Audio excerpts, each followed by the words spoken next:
Hello everybody and welcome to eDIOCRACY, the show where a bunch of idiots that don't know what the heck they are doing sit down and save the world. Once again, I am joined by the boys. Yeah! Let's go! Yep. Unfortunately, Alex is not here today. He had to work overtime, so Alex is in the Twitch chat with us. He also has access to the chat that's right below me as well, the real-time chat that we have here on the channel. So, I mean, I guess he could put stuff in there every once in a while, but Alex wants me to state that he wants to see a drinking competition at some point. He knows me too well. So, Gotcha. I got you. Maybe sometime in it. But And me and O'Reilly are on it. but yeah, so with further ado, let's get into it. So, last time we left off, the group spent the night at the inn in Agrabah, the city of trade, the city of markets, exotic goods, and overall, a really, really fun time. They are once again here in Agrabah. They are going to be waking up once again. This is going to be the second day here, where they are going to be spending... No, actually, this is the third day. The third day here. This is their second night they are spending, and they will be waking up on the second day of the 3-day festival. So, all of them have essentially woken up. They have basically all met up at a table in the inn, just about to decide what they are going to do for the day. And unfortunately, Ugg did feel a little bit under the weather. He has a few things going on that he needs to kind of deal with after, all of the traveling, all of the constant heist and curses and everything they've had to do over the last couple weeks. So he is taking the day off. But as for the rest of them, they have decided to spend this day enjoying the festivities of Agrabah. Yeah! Festival! And with that, we return to the party, who's all going to be sitting in the inn. They're sitting around a table. They have just gotten breakfast, and as they're eating, Yorn turns over to the party and goes, "Well, it seems we have a huge day ahead of us. I saw a lot of cool things around. Of course, I do want to I do kind of want to look around, see, at least inspect some magic things. Maybe some of the shops have things we can look at, and maybe I could study a bit." But he goes, "But I heard of a couple things. Some of you might be interested." And he turns over to Morgoth and O'Reilly, and he goes, "So," and he looks over at Vanessa real quick, kind of hesitantly to say something, and then he turns back over and he leans over to whisper to O'Reilly and Morgoth. He goes, "I heard about a fighting tournament."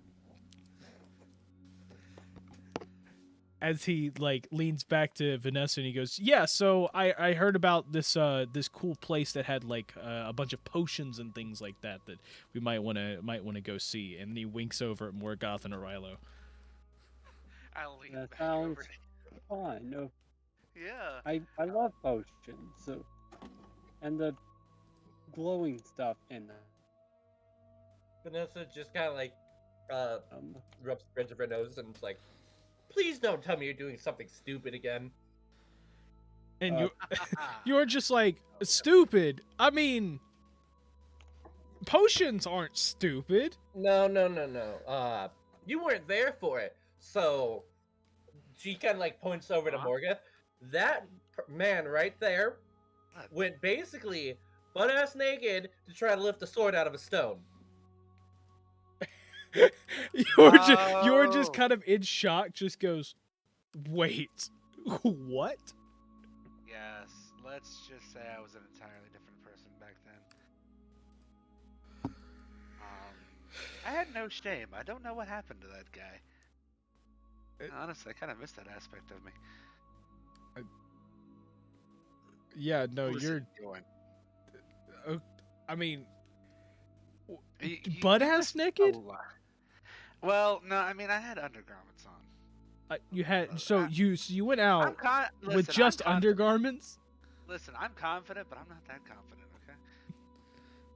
Okay. Was it like a gripping technique? Is that how you pulled the sword out of the stone? You had to have more grip by having less armor? Like They didn't even get the chance to. Oh, From what I heard. No, I got knocked out immediately. I killed like 4 or 5 people. This is fun. It was fun in the moment. It wasn't fun not having my armor and stuff. Yeah, see, Morgoth was a very insane individual, and he decided to try to hook up with a harlot. what? Yeah, I don't know what was wrong with him. Yes, unfortunately, goblin friend, Morgoth has been on quite a weird path for quite some time now. Yes. I see. Well,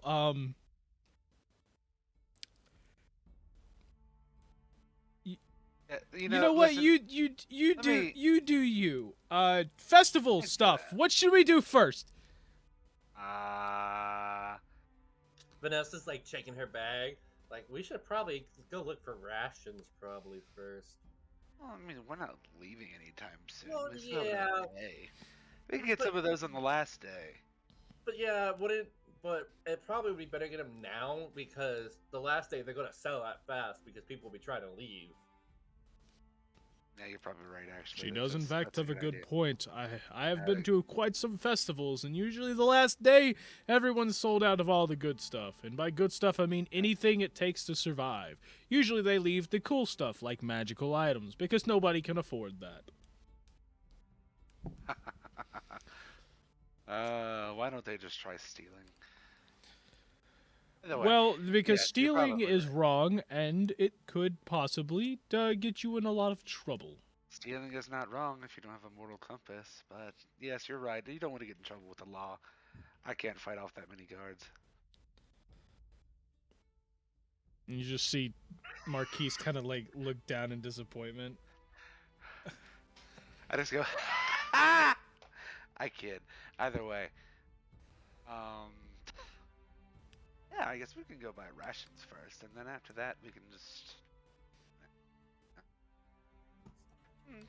see what all we have to do. I kind of I look over at Yorn and I just like wink. Maybe we'll go to the potion shop, and I'm winking I wink to put emphasis on potion shop, so I wink with every word. Yes, the potion shop, and I only just blink those eyes. At this point, you guys are just making it obvious that you're gonna do something other than go to a potion shop. Yeah, you're right. We were going to visit the blacksmith to. Yeah, I lied. I'm going to go grab some incense and just have some fun. Yeah, no, I was serious. I kind of want to go to a potion shop. Like, I do too. I want to see what you kind know, of like potions they actually have. I wasn't doubting that you actually wanted to go to a potion shop. I'm doubting that they're actually going to go to a potion shop.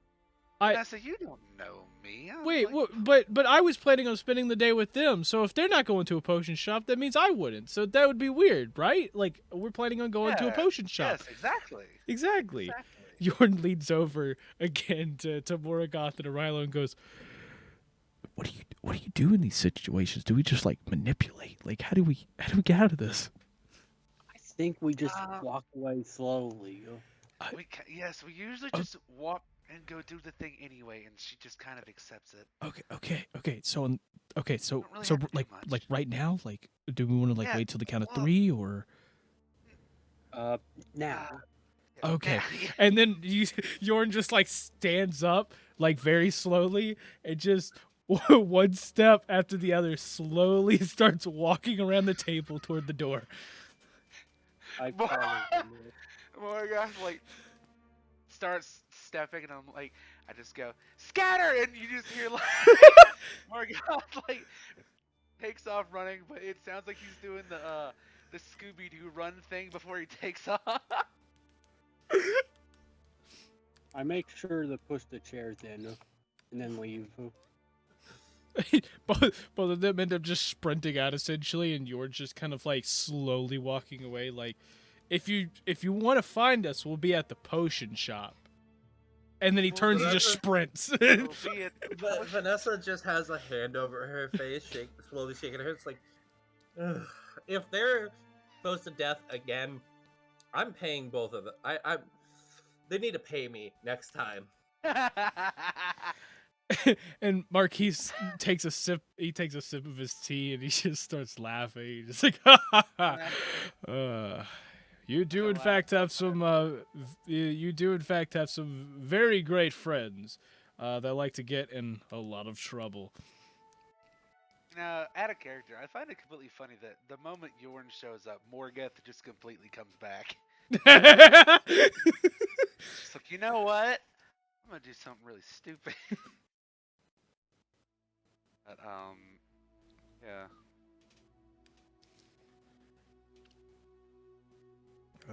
Well, since all of them decided to head off to the potion shop, what would you like to do, Vanessa? Do you have anything planned for today?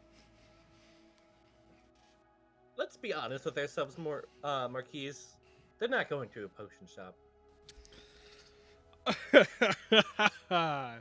You're right there, but nonetheless, it is their decision what they want to do for the day. So why don't we go enjoy ourselves? Yeah. Let's probably stock up on some rations. Okay. We should. That does seem like a good idea. Plus, also, I'll probably need to grab a few extra tea packs before we go on the road. So, Hey, Vanessa, if you are Vanessa finished, just, like, starts like pulling out like her corn purse and like counting it. It's like, I don't have any gold. I have stuff equivalent to gold. I just don't have any gold. Which makes this gonna be a lot harder. well, that is going to be a doozy. Look, if you give a man a fish, well, a cat in this case, if you give a cat a fish, you'll feed them for a day.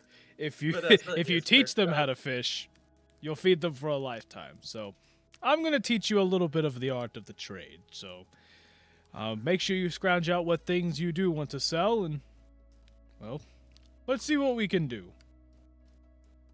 Yeah. I'm the reason why people hiked the prices up last time that we did trading. Not very good at this. But yeah, Finally, someone's gonna learn how to trade this group. but yes, let us get going. We don't want to burn more time. Yes, of course. We've got a full day ahead of us, and not to mention, if worse comes to worse, we can always find somewhere to buy something tomorrow. Rations is not a thing that really like runs out unless a city is under-maintained, and by the looks of everything being gold trimmed around here, I would have to say the currency as well. Actually, that would probably make it. You know what? Let's not worry about the economy around here. Let's just go on ahead and go buy some rations. Yeah. And so with that, he kind of gets up. He quickly like starts piling the plates up and, kind of cleaning them up. And you see him like even take them. He takes them and places them on the bar as y'all start heading out. And then we tune over to the Three Stooges. This is. It's just it's dumb, dumber, and dumbest. Yep. So, all of them end up heading outside, where they are going to be chilling around Agrabah. So, they head out. Let's see. Let's get this up. So, they end up going out. As soon as they come out the door, they're essentially right on the edge of the marketplace. Yorn kind of like Yorn finally meets up with the other two who are kind of like waiting on him, and he goes, I thought we were gonna slowly walk out. You said slowly. Yes, but I thought it would be at least make Vanessa laugh if we like something stupid and ran out. But nobody else did that, so I just looked like an idiot. I mean, yeah, but because you said slowly, it was part of the. Whatever. That was O'Reilly's plan. Okay, whatever. Where are we going? Do you have any plans, or? I mean, we can actually go by the potion shop if you'd like. I don't have any money, but. Oh. Well, don't you worry about that, because I'm a master at bartering, and I have some very, very good things to barter. You see, even though I was kind of on my travels and everything, I was kind of on the travels alone for a while. I did pick up a few things. You remember in the ruins of that big tower? You remember that? Yeah. Well, I did pick up something cool, and you see him kind of like rummage through like his little pouch on his side, and he just goes, "Ha ha!" And he pulls out, and it looks like a very old like parchment of paper, and when you look at it, it just looks blank. I don't get it. It's just old paper, bro. To you, it may look like old paper, but to a well-trained eye, this right here, and you see him, he casts a rune on the back of it, like he very softly touches the back of it, trying not to ruin it. He casts a rune, and as it happens, you then see letters pop up on the front of the piece of paper, and you see that it is actually a rune magic scroll. Basically, yeah, and you see it. You see it has the, as you see it, you see that it has like the ability, or like it has a spell like on it. It's basically teaching how to cast it. And it's to one that is called Tidal Wave. And you see Yorn, and like as both of you are kind of like inspecting it, Yorn kind of like rolls it back up and starts sticking it in his pouch. He goes, "That, my friends, is an adept level rune spell called Tidal Wave. Now, in order to actually be able to use it, you have to, well, learn this. Luckily for you, I have in fact learned it. So, that's good. I have in fact learned that. I have learned that spell. It is actually pretty useful. I've used it once in an actual scenario. It can be useful. The only downside to, well, the big level spells is that you do have to find scrolls created by master rune magic specialist, also known as head mages. So you have to have them basically craft it for you. I'm not quite at that level, so I do apologize. One of these days I will be, and I will be making these scrolls, and I'm not going to be as greedy as the rest of them. I'm really tired of them being so greedy. Understandable. So that's why they're super rare. They're always greedy about it. But these scrolls are actually a lot. They're a lot of money on the market. This scroll by itself is it's anywhere from 250 to 400 gold. Like it's from 250 to 400 gold pieces, and that's on the lower spectrum. Some of the not this specific one. This one is a little more of a common one, but there are certain scrolls.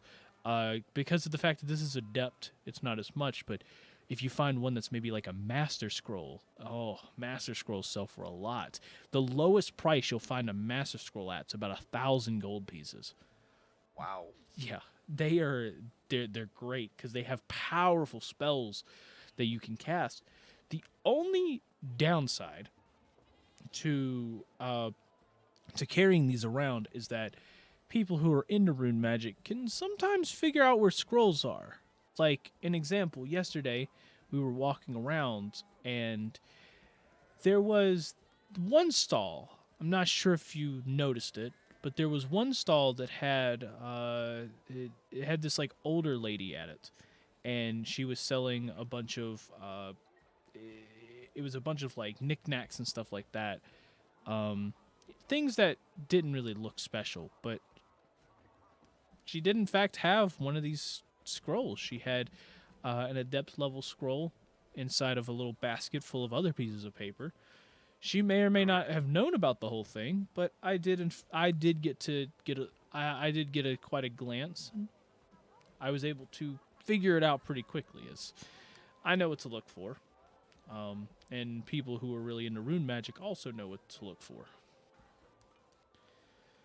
So, if we're able to find more of those, it would be great. Not only because I want to learn more rune magic, but they could hike up some good prices. And considering, look, we are planning on going to the, and he pulls up his fingers and in quotation marks and goes, the potion shop. But we probably should go off and buy a few rations and everything. But last time I checked, we don't have any money. Yes. Are we going to earn money from this fighting tournament? That part I have no clue. I'm not sure what the prize is exactly. There is a prize, but I don't think it's straight money. I think it is like an item. So we'll have to go and check. Well, we should go and check and then go buy rations. Yep. So, cool. Do y'all want to kind of drop by the potion shop on the way? Yeah, that sounds fine. Okay. Go take a look at stuff. Yep. Okay. Well, let's go off to that, and then we can go check off. We can go check off on this other quote unquote potion shop. Yeah, absolutely. Wow, I like being all secretive about this. This is actually kind of nice. I see why y'all do it all the time. I haven't had this much fun in a long time. Mostly been just saving people. Which is good. It's always fun to save people, but... Yes.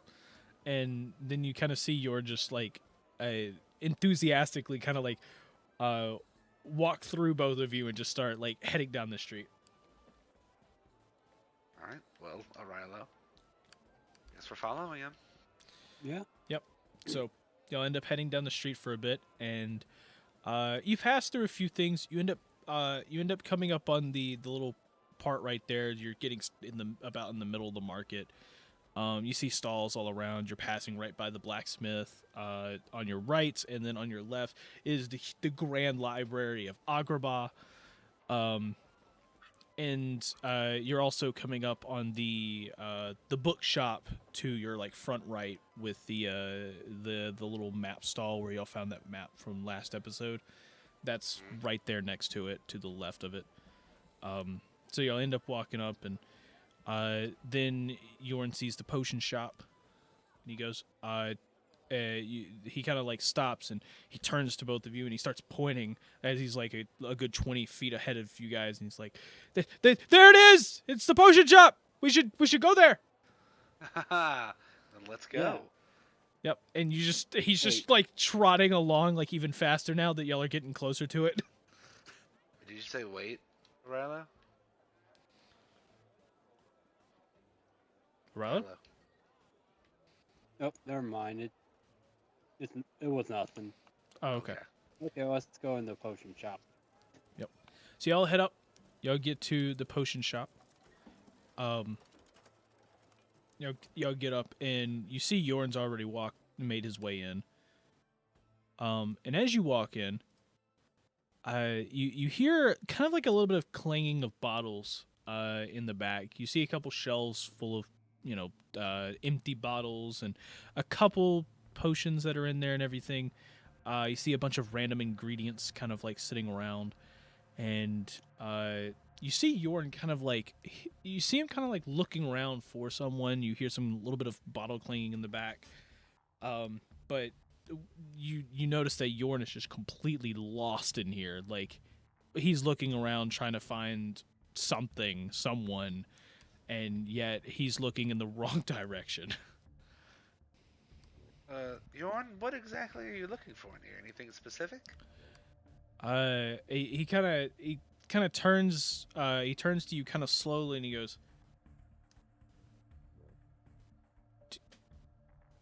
Do you feel that? Not particularly. What are you feeling, buddy? It's like take a deep breath. Okay. Okay, I take a very deep breath. Yep. And as you do, you feel that almost like as you take a deep breath, you start to feel almost like there's some type of spice in the air that kind of it it kind of does a slight tingle in your chest, and then like after a couple seconds of it sitting there, it feels like it's almost like you've got this weird eerie feeling of like you have something watching you. Oh. Yes, I feel that feeling. This is not fun. Yeah, I'm not sure, but I don't know. I guess it could just be a potion brewing in the back or something. Potentially. I'm not entirely sure. Yeah. Or Could be like someone's making lunch. Someone I guess It must be a very spicy lunch. yeah, I've never been good with spices anyways, so Me neither. and you see him turn and he takes a step forward, and then you just see this like old lady like kind of like just appear in front of him. You didn't even notice her before. She goes, "Did I hear lunch?" Who are you?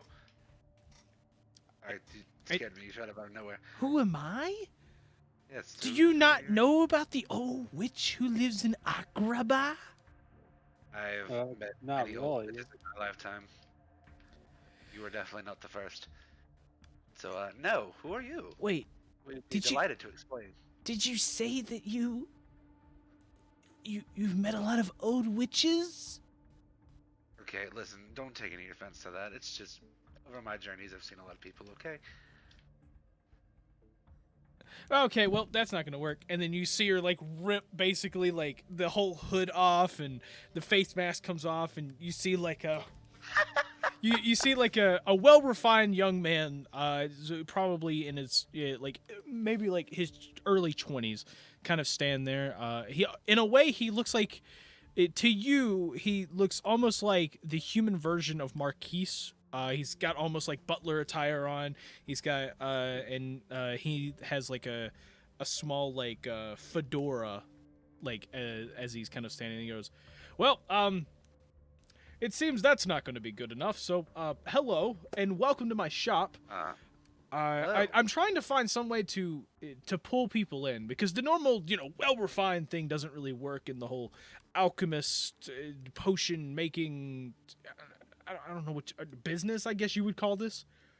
To me, it's a study of life and a study of everything magical. But to some people, it's just a business where you buy medicines because nobody else can make decent ones. The life of a potion maker. But enough of that. Welcome to the shop. Is there anything I can help you with? Yorn? Oh yes. So I was coming by to see if you were actually interested in buying anything. Buying anything? Well, I would in fact I mean I would in fact need to inspect this and be able to figure out figure out a lot of things. And then you see Yorn slowly pull it out, and before he can get it fully out of his pouch, the guy just kind of stops and looks at it and goes, "Is that?" It is. It's exactly what you think it is. I assume you know a little bit of rune magic. Well, yes, I do know a bit of rune magic. That's. Where did you find that?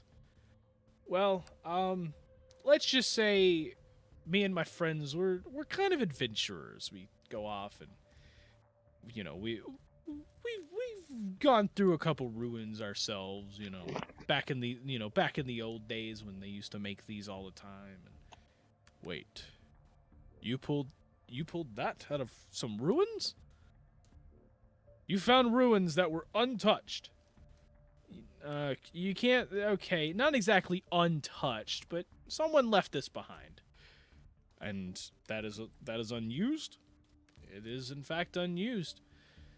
The most I have done is just check to see what it was, and you see the guy kind of like step back a couple feet. He walks behind the counter and he goes, "Well, let's go look at it then. Let's see how authentic this actually is." And Yorn walks over. He places the paper on the counter, and you see him cast a rune real quick, and it reveals the spell once again, of Tidal Wave essentially. And you see the guy. He pulls out like a monocle, and he's looking at like the edges of the piece of paper, and he goes, "I see. It doesn't. This is very fascinating."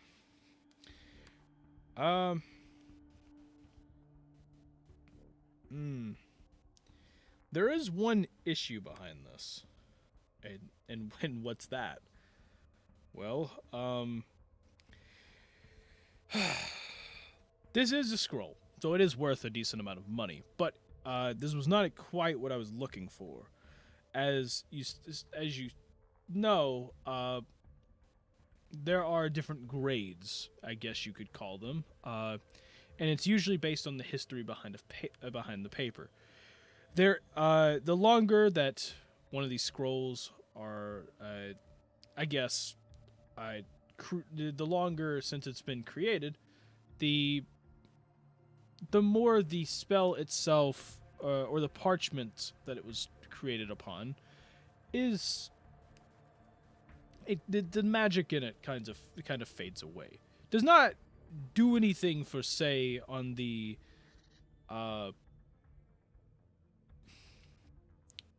what is the best way to put this? It doesn't do anything to actually affect learning the spell or what it's supposed to do. It doesn't affect that at all. But as a collector's item, it's better to have older ones from the original ages. I do have quite the collection. I do in fact take these, and I do try to collect them. But when it comes down to it, well, this looks like it's never degraded at all, which seems like a good thing. But if you look here, and he kind of takes the magnifying glass, and he kind of shows the edges on your side, and he goes, "If you look at this, you'll see that the edges themselves, even though the edges look all torn and raggedy and worn out over time, you'll also notice that when you cast a rune, and then he goes and you see him cast the lightning rune, well, you can see that the glow of the pages are still pretty bright. And as you look, you do notice that it's very small. Like, you don't notice it normally, but when you use a magnifying glass, you can barely see that the edges of the scroll itself actually glow, and it basically, like, it glows bright enough in the magnifying glass that, like, you can tell that it actually glows like a bright blue. And he goes, "Well, if this was older, it would have lost a lot of its magic potential by now.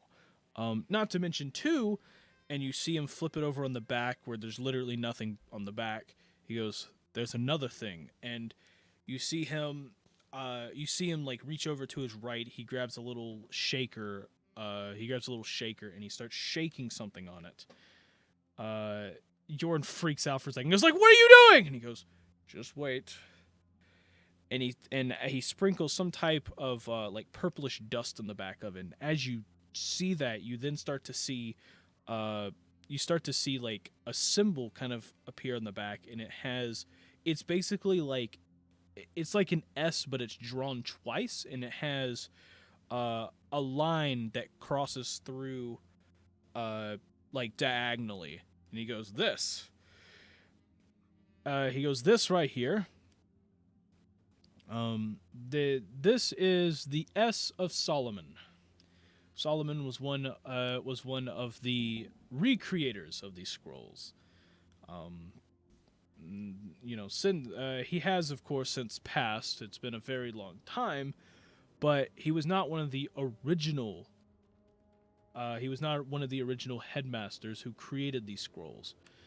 And so, when I'm looking through this, Solomon, in fact, did make some really great scrolls that work for, they work for a long time, and he is a well-respected headmaster, but he's not what a lot of people are looking for when they're looking for scrolls. I'm sorry, you poured some dust in the back of this thing, a random S shows up, and now you can't buy the scroll? Oh, no, I'm going to buy the scroll. I'm just trying to explain the reason that I'm not going to probably buy it for as much as you want. Okay, so how much are you wanting to pay for it? At best, I'll pay you 50 gold pieces. What about 100? I unfortunately I can't pay 100 gold pieces. Whoa. You can't pay 100 gold pieces? Do you understand what this does? Like, you said you're a collector, right? Well, yes, of course. I am a collector. Yeah. If you're a collector, you would understand that the magic still works. Yes, I do understand that, but I do not collect these for learning them, as I already know all of the adept magic. Wait, you know all of the adept magic? Yes, I do in fact know all of the adept magic. Matter of fact, I know 6 of the 8 runes. The only ones I have not yet to come across are the Wind and Spirits rune books. Do you have a lightning rune book? I'm just kidding. That's out of character. Oh my gosh. I'm just kidding. It's out of character. I knew this would make him mad. That's why I did it. Oh man. But I'm just kidding. No. So but So anyways. yeah. But essentially he just goes, well, God, I lost my train of thought. Hurry! Thing works that, and oh yes, so I do know 6 of the runes. So if you would like to ask me again if I know what I'm doing, yes I do. Yes, we shouldn't underestimate his ability. He knows what he's doing. Yeah. How do you know so much about runes? You could say I've studied them for a very long time. Well, if you know a lot about runes, then why can't you buy this for the reasonable price? And what would you say the reasonable price would be? Why don't we just go 75? 75? That would work. And you see Yorn just angry, like, he slams his hand down on the table and he goes, no! These things, by themselves, can go up to 400. Now, I'm not trying to sell for 400. That would be outrageous. Okay? But I'm trying to sit here. I'm trying to sell it for at least 250. Because it's an unused scroll. When was the last time you've seen one of these? I mean, it has been a good year or two since I've seen one of these, but nonetheless, I mean, what use am I going to have for this other than a collector's item? And then Yorn just kind of like looks around and he goes, "Your shop?" He's like, Yes, "You're actually, telling..." I wouldn't use this for your shop. He's like, "What? Like, I don't understand. Isn't there a festival outside where people are coming for exotic goods? What do you have in here? You've got a couple potions." I would buy that off of you. That's because I'm trying to get into rune magic and I don't know spells, but Okay, I do see your point on that, but okay. You say you want to buy it off of me. How much would you pay for it? around 200 gold pieces, at least. Okay. How much gold do you have? Haha. I'm an adventurer. I'm not anywhere near opulent.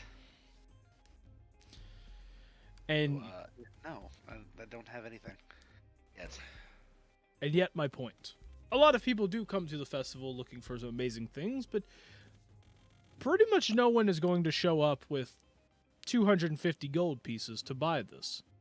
So, you come in here, you're going to try to sell this to me for 250 gold pieces, and then I'm going to be out of luck because I'm going to have the next guy come in here and try to buy it for 100 gold pieces because they don't have the money to actually buy the full price.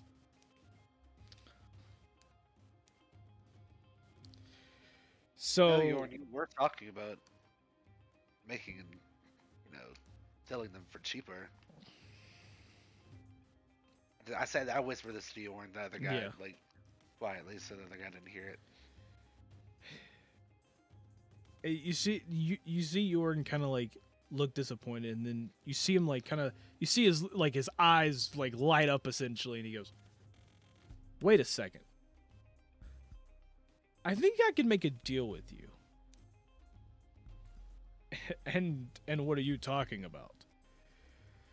Well, why are you into rune magic? What is your whole ordeal behind it? Well, I just want to learn it. I think it is very fascinating. But behind all of that, you have no other things. You've got nothing else other than that, right? Well, I mean, I guess you could say that. I just like rune magic. Well, I do too. I'm not here just to sell things. I'm not here just to try to learn new magic. I'm here to learn magic for a reason. And what would that reason be? I'm trying to become a new head mage. Specifically, I want to be a rune magic script writer. A script writer. We haven't had a script writer in over 100 years. Yes. And that's why these are so incredibly rare and why I'm trying to sell you this at a very high price. Because they don't really... you can't create new ones. Except when I finally get all of my things together, I'll become a scriptwriter. And when I do that, I can write you brand new scrolls for 25 gold pieces. 25 gold pieces? Do you not hear yourself? There's no way that would happen. Every single time a new scriptwriter goes up, and they go up, they write new scrolls, they write new books, they go off and create these mystical objects that people are like searching around for. But at the end of the day, they're all stuck with greed. You see, there's not been a single scriptwriter in history that has been pure of heart enough to actually help the people. If everyone around here knew rune magic, well, everyone's lives would be easier. But not everyone does. Shoot, not even everyone here knows how to read! Look, I think the idea behind it does seem noble, but there's no way that it could happen. Look! My dream has just to become a scriptwriter. I want to be a high mage. I want to be able to create these books for people. Because I feel the same way. Life would be easier with rune magic. But I have to start somewhere. I already know the scroll. So clearly me using this is not going to help anybody. And my friends here are not at the level to learn this spell yet. Right now we need money. We're trying to help people out. We go from town to town helping as many people as we can, and we are just trying to get by ourselves. The reason our friends don't have money, the reason they don't have anything to actually buy this right back off of you is because of the fact they spend all of their money, all of their resources helping others. They may not look like it. You might hear stories of big bad Goliaths or the devilish tieflings. But at the end of the day, these two, they've been more helpful to me than anybody ever has. Shoot, you can even say that they even saved my life. So We're basically battle brothers. So. Yes, Battle Brothers. Absolutely. So if you could just give me this one chance. If we can just...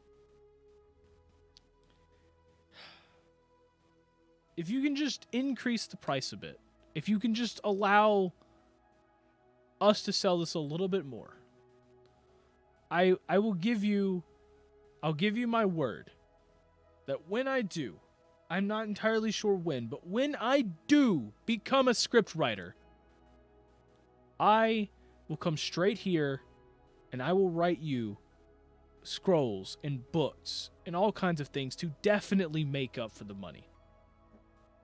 I will ensure that you have enough money after you're done selling all of that you will not have to sit here and you will not have to sell off all this stuff, because as a person who loves rune magic, it hurts me inside to have to actually sell this.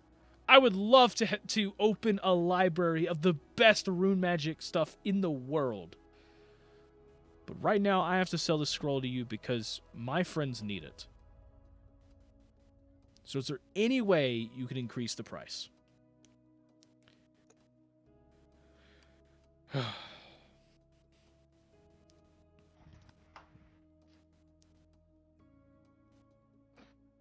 Look.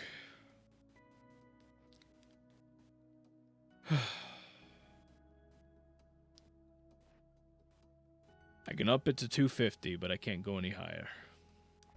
Thank you. I will gladly sell it for 250. Well, then I guess you have a deal, future scriptwriter. Both of them shake hands, and then you see the guy reaches behind his counter. You hear him open something. You assume maybe it's a lockbox or something. He opens it up. You hear some coins kind of, clashing around, and then after he kind of clashes around a bit, he then starts pulling up some stuff, and he goes, "Well, I'm not exactly, I don't exactly have 250 gold pieces, but I do have the equivalent, so, hopefully you enjoy this." And you see him pull up, you see him pull up 20 platinum, and then he fills the rest in gold pieces. Whoa. He goes, this should be everything. The 20 platinum, that should be 200 gold pieces, and then I have the other 50 in this pouch right here, and he puts the pouch on the counter. And you weren't just kind of in shock, like, holy crap, that worked. and so he takes the money, he starts sliding it over into his side pouch, and he goes, "Thank you. And one of these days, I will come back as a scriptwriter. And when the next time we meet, I will, in fact, pay you in full everything that I now owe you." He goes, well, hopefully I can sell off this scroll so you don't have to. And they have a little bit of a laugh, and then Yorn kind of looks at both of you and goes, well, we did this. It's probably best we head to, well, the other potion shop. Wait, there's another potion shop? No, it's an inside joke. It's not actually a potion shop. Oh, I see. Oh, I understand. Oh, I understand completely. Oh, really? Yes.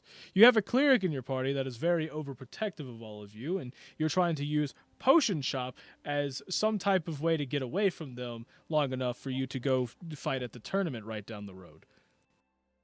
Wait, what? Holy shit. I was an adventurer once too. I quit a couple years ago, but yes, I was in fact part of a group like that. And there is a reason I stayed in Agrabah and left them. So then I could go join the tournament too. I might see you down there later. Oh, fun. So wait, what is the prize for the tournament? I haven't looked too much into it. It's something to do with it's some type of like it's a weapon of some kind, but I'm not sure. What did you say? It's a weapon. I'm not sure what it was. I've heard rumors of about a new weapon of a weapon being used as like the tournament prize or something. So I could be wrong, but I'm not sure. All right. Well, we need to go get to this potion shop immediately. Yeah. Well, y'all have a great day. Hopefully, you have good luck in your fights. And if I do in fact join the tournament later, I hope I don't have to fight you until the later rounds, because it'd be very boring to knock you out of the tournament early. Ooh, wow, nice challenge there. Yep. All right. And you see Jordan kind of like, kind of tilt his head in more of like a farewell to the shopkeep, and then he starts walking to the door and he goes, okay, well, let's go to this other potion shop. Let's drive business away from here. And like he opens the door and takes a step out into the village marketplace, and he goes, because I would never buy anything here ever again. This place is terrible. Let's go to the other potion shop down the road. And Jordan, what are you doing? And you just hear the shopkeep just start laughing. That's gonna be fun when everybody realizes there's no other potion shop in this city.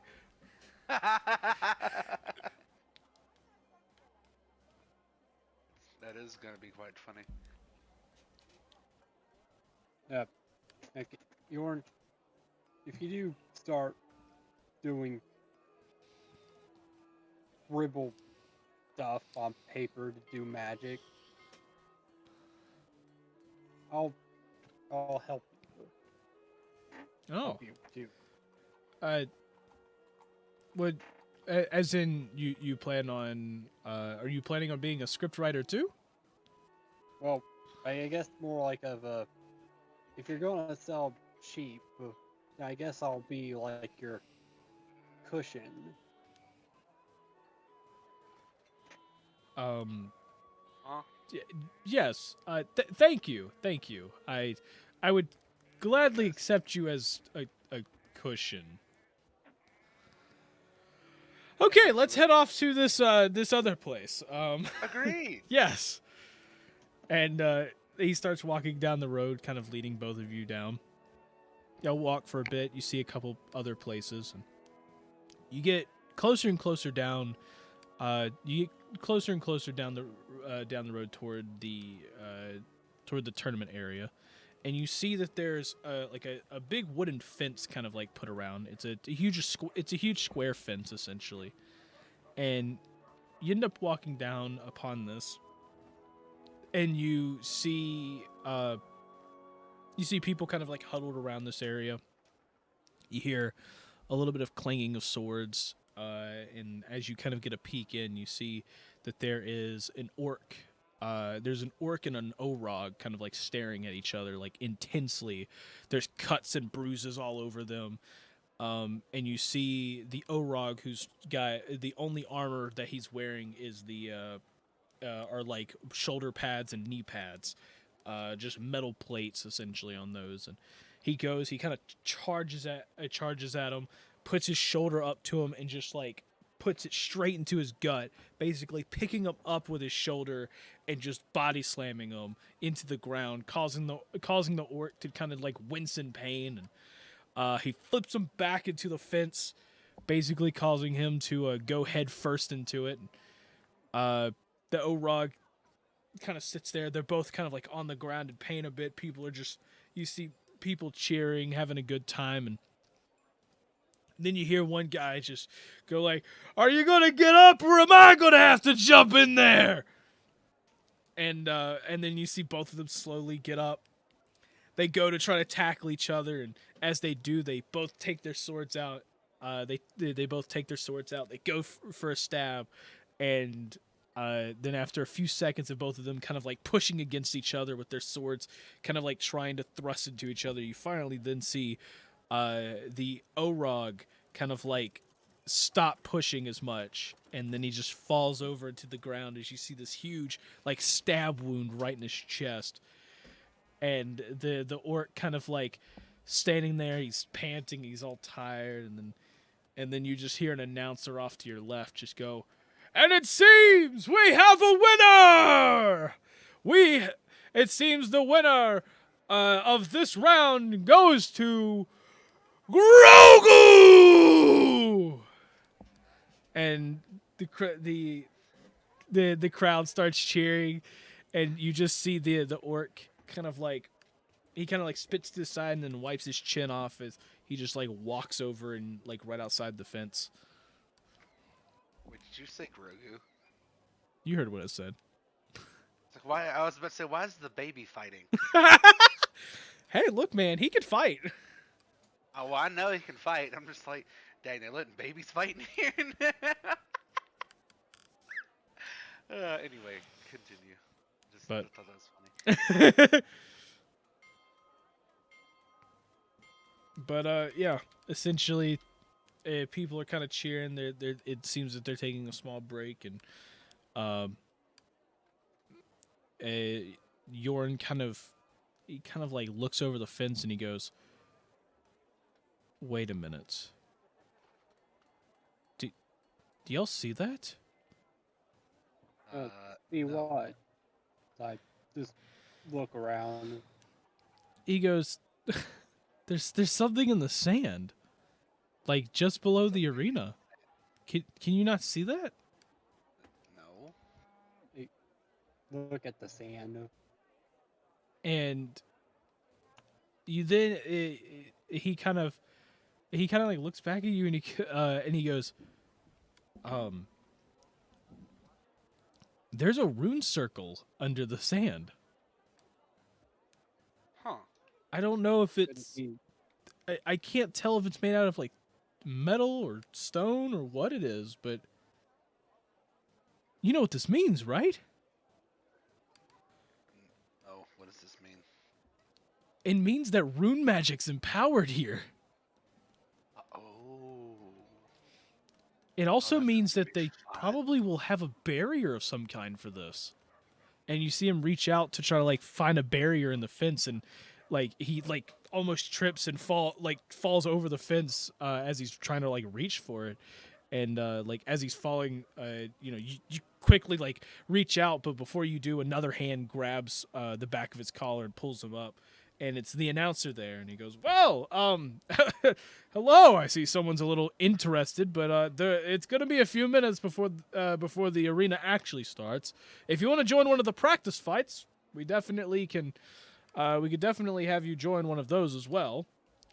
It's not going to be for the grand prize, but it will allow for a bit of excess gold, if you would say. It's only 10 gold pieces to enter, and you can exit with a good 50 if you win. That's the practice fight, of course. Now, the grand prize will happen in about an hour. That tournament will happen in about an hour, and it's pretty much for, well, one of the. Let's just say it's one of the most prized possessions of one of the local shopkeepers around here. Oh, really? Is it a potion shop? No, this is not a potion shop. This is Okay. blacksmith. Um. You know what? We'll Yeah. see. Unfortunately, I can't say anything about what it is. We don't want to spoil the surprise. Yes, of course. You will find in due time. In about an hour, we will reveal it as we will start to get the tournament started. If you would like to sign up for it, though, over to your left, we have a little table of my sweet Deborah's over there. Hello, Deborah. I hope you're having an amazing day. She's a fine lady. She will get you all signed up, and you can have yourself entered to the tournament. I will warn you, though, once you sign up, you can't get out of it. Seriously. If you sign up, you will fight. Okay. Oh wow.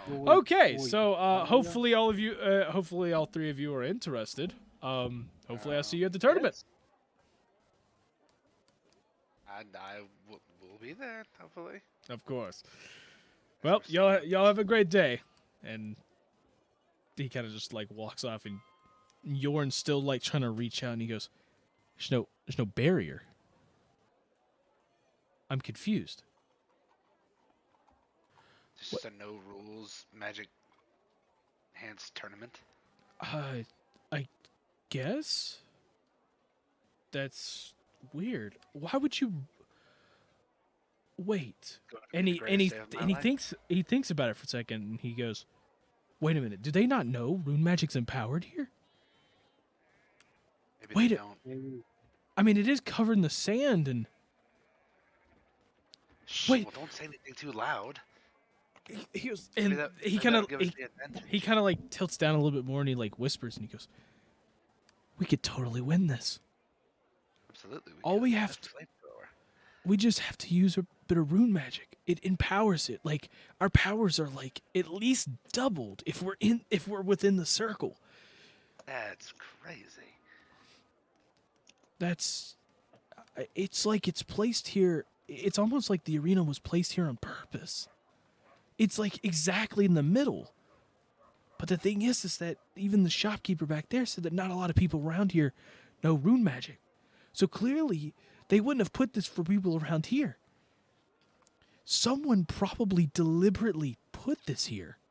Or like deliberately like a sign for the arena to actually be here for a reason. Because I mean, if you look around and you kind of look around, and you notice that like the arena is like halfway into the street, and he goes, "This does not look like a place where you'd put an arena.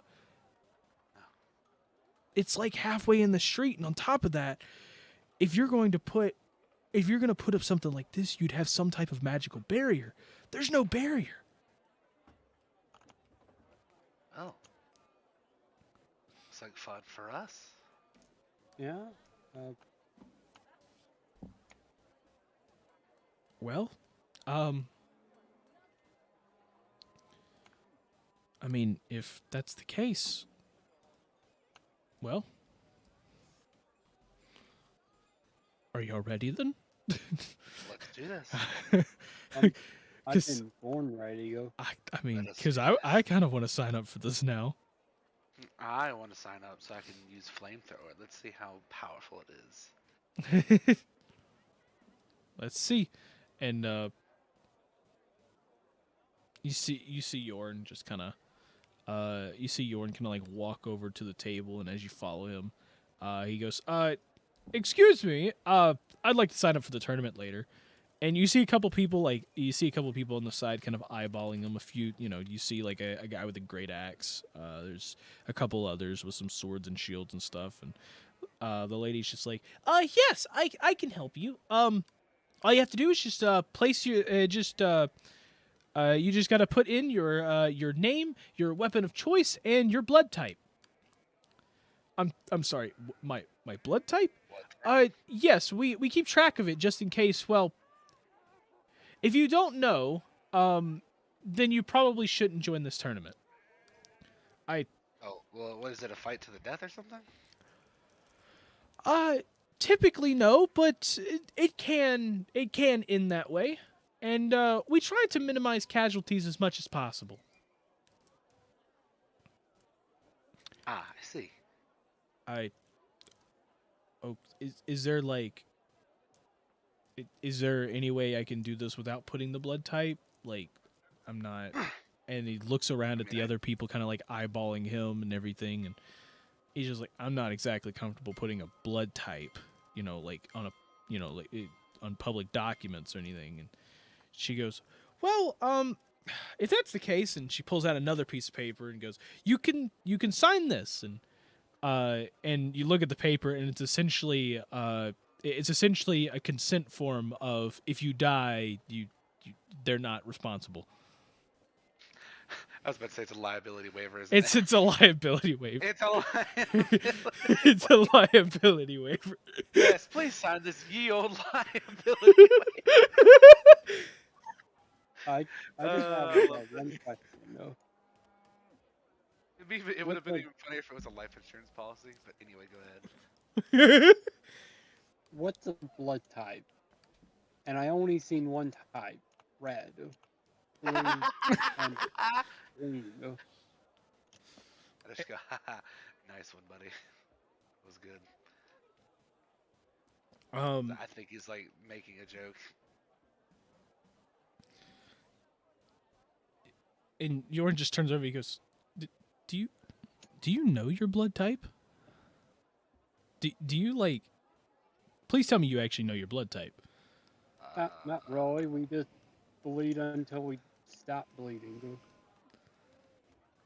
Or, until we die from blood loss.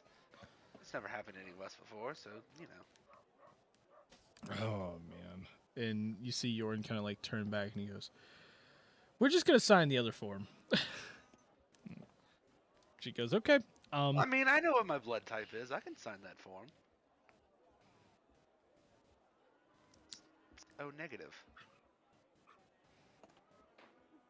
Well, if you would like to put down your blood type, you can. If not, I'm going to need you to sign this form over here, and I will have to get a new one out for each one of you. And Jorn quickly, like, he writes down his name, and he puts down his weapon as unarmed, and then he like goes over to the other paper, and he quickly like signs his name, and he goes, "Okay, done." What about what about you two? Go ahead, sign up. I already did. Sure. And you see him. You see kind of like the adrenaline, kind of pushing. You see the adrenaline kind of pushing through a bit, but you also see he's kind of nervous. I go ahead and sign up and just install my weapons out. I'm gonna use. Yep. Okay. Yep. I even write down my blood type because I know. I typed red on blood type.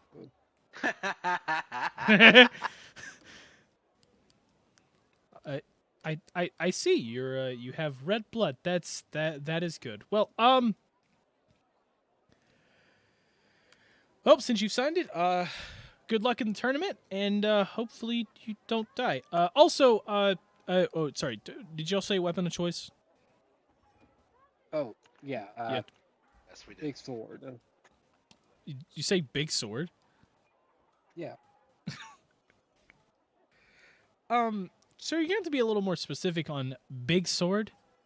He means A great sword. Great sword. Okay. And then you see her kind of like put a line through it and kind of like correct it. Great sword. Okay. And Morgoth, what was yours again?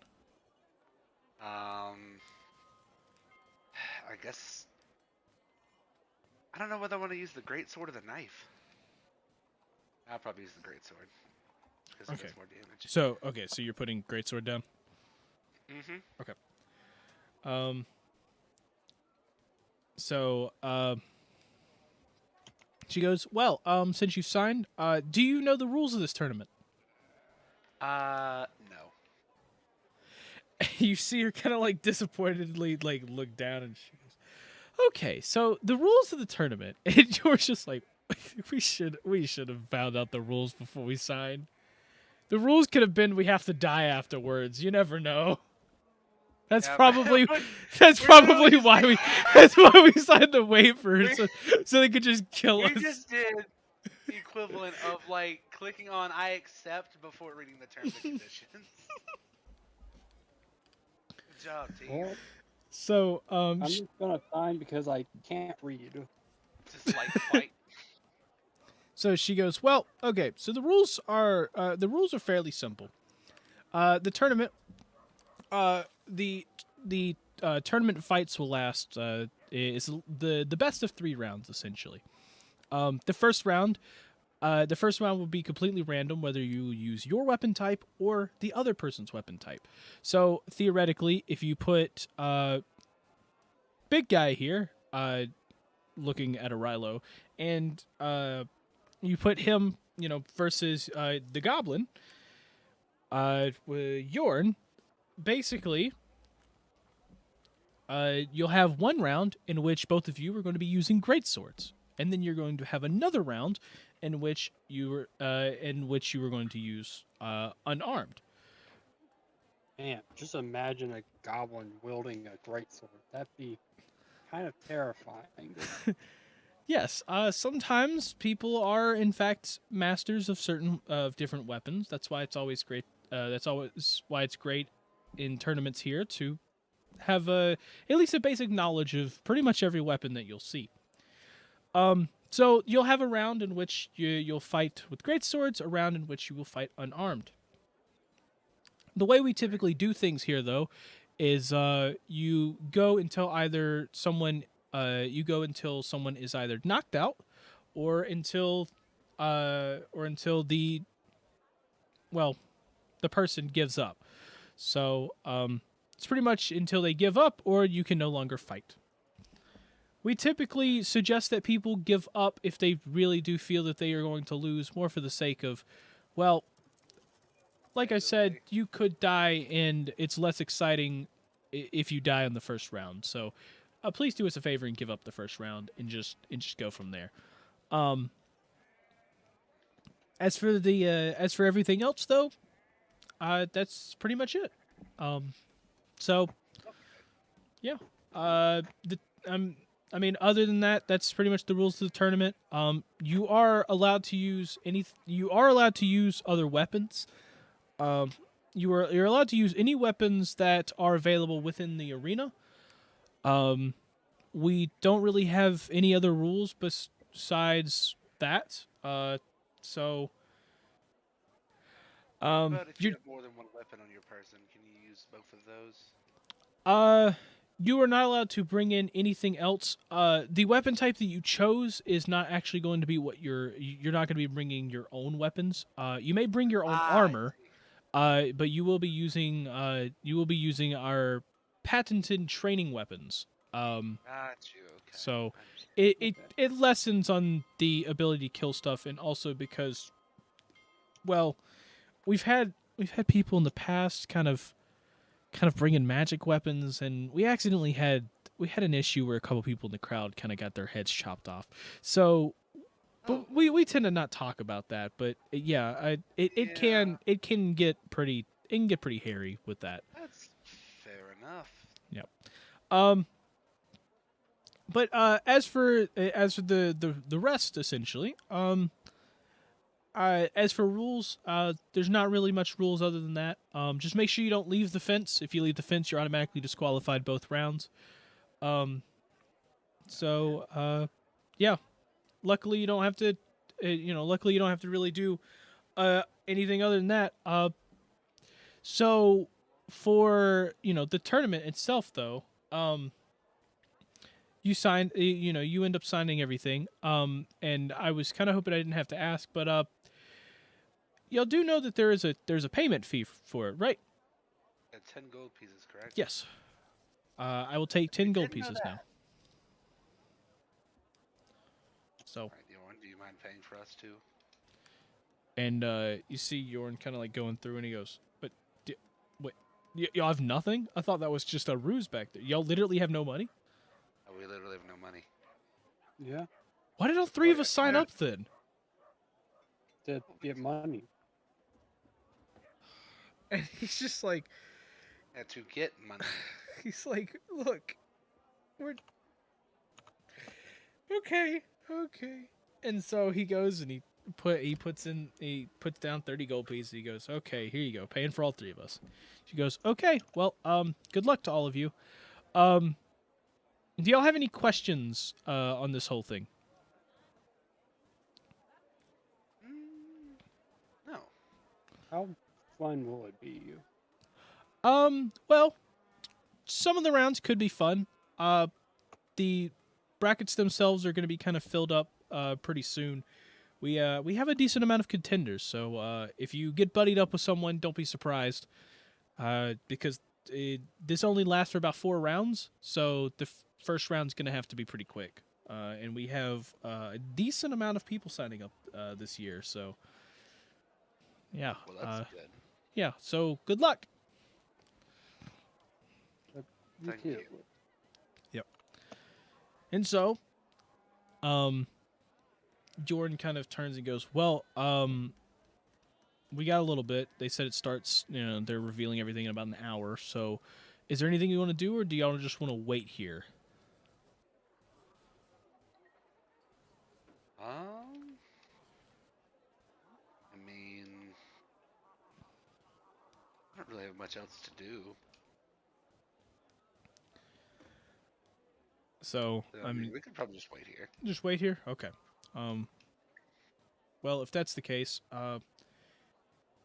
it's probably best we we just get a few things out of the way. Maybe, I don't know, maybe you want to like sharpen up your gear or anything just in case. They said they're going to give us weapons, but we can divvy up the armor and stuff like that. So, yeah, hopefully. Yeah. And you then see Yorn kind of like real quickly like look through his really quickly look through his pouch, and he goes, "Wait a minute, I just realized. Ryla,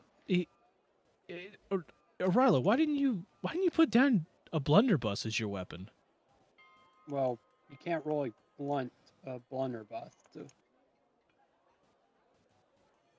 Wait, what? Well, no, you could put down any weapon type. I'm confused why you didn't put that down. Yeah, it does make a good point. I didn't It's a ranged think weapon. about it. So, like, because the thing is about the firearms is that like all of them are rune magic, so they can't force you to use somebody else's. Either that, or they'd have to give you ammo for it, which, I mean, you know how to shoot anyways, right? Yeah. So, and there's probably not that many people that know how to use a blunderbuss, so that would have been a free round, maybe even 2. But, oh well. I mean, I guess I don't know. I haven't really like noticed much with the great axe. I've always noticed that you always carry around a blunderbuss, but I guess if you know how to use a great axe, that would work too. Oh, I put down a great sword. Oh yeah, great sword. Sorry. I don't know why I said great axe. That makes no sense. Okay. Well, it does sound fun, and I do look like the person that would use it. So. Yes. Yeah, you do. In fact, you do look like that. And then, and then you see Yorn kind of like look over inside the arena itself, and he goes, "You know, I wonder what Vanessa and Marquise is up to." As we tune over to Vanessa and Marquise. So, Yeah. Vanessa, where did y'all end up going? To the market? Yes. Okay. We're gonna go buy rations first. Mm-hmm. Okay, so are you going to the same market, or are you going to like somewhere else within it? Same market. Okay, so you end up walking out into the market. Um, you end up walking out into the market, and you see, see people walking around, kind of doing their daily things, trying to enjoy the festival as much as possible, and you you hear music off to the side a bit, and you and Marquise are kind of walking. Marquise, walking in his nice little bolo hat, and kind of like using his walking cane to kind of like strut on by. And he goes, "Well, since we are going to be out here looking for a bit of rations, what kind of rations are you looking for? Just anything in general, or what exactly are you attempting to look for?" I'm honestly just kind of looking for the cheapest one, but I don't think that really counts as a type. So pretty much just anything. Okay. Well, let's see. There. It seems like there's a couple stalls around here that are selling some type of food, so maybe we can go look. There's a produce one over there. Good for cooking. Not sure how great for traveling. There's another one over here. It seems like they are selling some meats. Also, not the greatest for traveling, unless they've preserved it in some salt. That might be good for at least a bit of travel. Let's see. And you see him look over and he goes, "Ah, there we go." And he points over to a stall. He goes, That's where we're probably going to find it." And you see a stall of there's a tent set up next to the stall. There's a couple, you see like a couple, like bedrolls and things like that kind of sitting around, even like a walking cane or two kind of like set up against the side of the stall. But you see like tents kind of like all around it. He goes, That's a traveling caravan, and you can probably expect that they will in fact have some type of travel rations for sale, because they like to sell anything. And you get a good look, and you see that the entire caravan is just full of tabaxis. He goes, he goes, "Trust me, they, yeah." He goes, "Trust me, they know what they're talking about." Okay, well, let's go find out. Let's go find out exactly what we can get from them. Vanessa is eagerly walking over there. Yep. So you walk up. You get up to the stall, and he goes, "Hello. My friend and I have come here to see if we can buy any rations from any of you." And you see the tabaxi kind of just sitting there in a chair, like right behind the stall, and he goes, "So, you wanted to come by and buy some rations? Like, are these going to be travel rations, or?" Yes, travel rations. I see. What kind do you want? And you see him. He's got a little coat on. He opens it, and it's just travel rations, just all up in his coat. And he goes, "Well, I've got a decent amount. We've got some preservative fish. We've got preserved vegetables and some meats. I've got some good lamb here.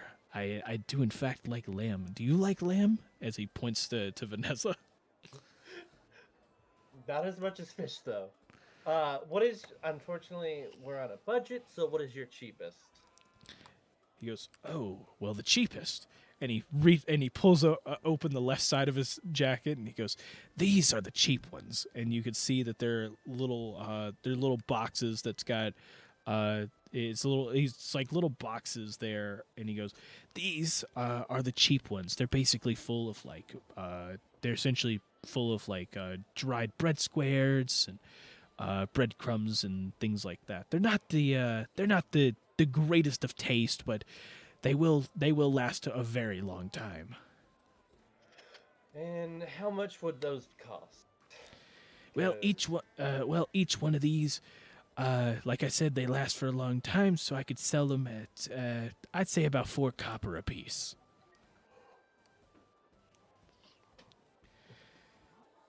And you see Marquise look over at you, and he goes, "Do you think that is a fair price?"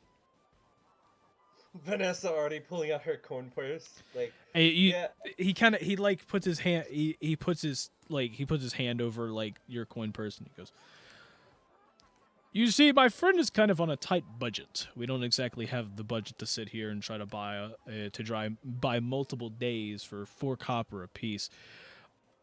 I'm going to be totally honest. I know that you are a fine businessman. I have come by, and I have definitely bought from caravans such as yours, and I do have to say I understand exactly. I understand that when you say that this stuff is going to keep for a long time and will be very useful. I do know you at your word. Unfortunately, we do not have the funds to buy for that price. I can probably do I could probably do about 1 copper piece per one 1 copper piece. I see you are someone that likes to barter and negotiate prices. Well, I mean, I guess we could come to some sort of deal. What exactly were you thinking of? Well, if at all possible, I would like to go with the 1 copper piece. If that is fine with you. Not exactly sure I'm not exactly sure if I could come to that. I could say I could probably drop it to 3. Well, I mean, that does sound a little more reasonable. Any chance that we can come to 2? Like I said, I understand that it's all, it's all great, but my friend here doesn't have a whole lot of money. Vanessa, by chance, do you have that much money? Not really. Yes, and so we don't want to waste we don't want to waste money on on buying things that are a little cheaper somewhere else. I understand you have a business to run and everything.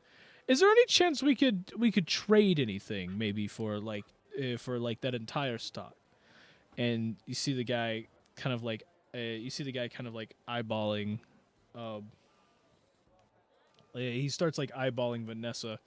He goes, "Well, if you're really wondering, we us being caravans on the road, we don't really have that much entertainment, as you could say. The only entertainment we get is maybe from festivals, but we spend a lot of time here just kind of, well, trading. So, and you see him you see that your journal's kind of sticking out a little bit. He goes, if you could, I don't know, trade that book there, maybe I could come to a deal of giving you pretty much all of this stock right here," as he points over to the left side of his jacket. And Marquise kind of looks over and sees the book, and he like taps you on the shoulder, not really saying anything, but more of like giving an eyeball of like, kind of like, what is that?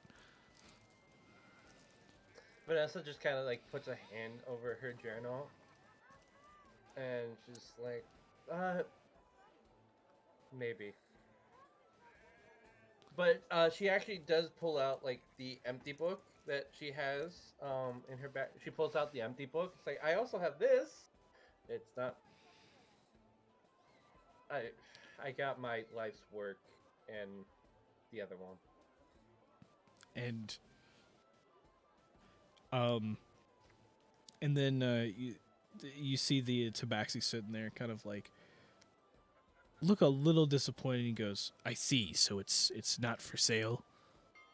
Unfortunately, but if you're looking for entertainment, I have some board games that I have on me that the rest of my party thinks were pretty fun while we were chilling. Oh, really? What kind of board games? And she pulls out Goblins and Orog and chess. And you see him kind of like eyeball the two, and he goes, "I think we can kind of come to an arrangement. Look, I can drop the price just a bit. Let's say one copper piece per, if you throw in both of those." And Marquise kind of looks over and he goes, "Does that sound like a fair deal to you?" Yeah, I would agree. I'm not good at bartering, but I would agree. I hope. Yeah, I'm gonna say I agree.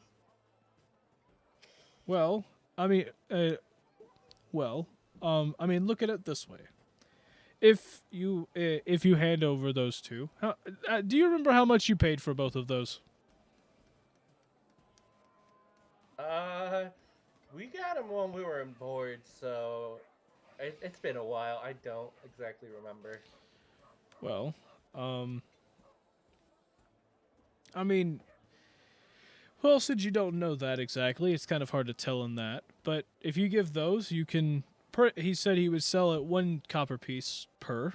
And if we look at it, there's 24 packs. It seems that he's hung up in there, so you'd get 24 rations essentially. Good sire, do you know exactly how long each one of these will last?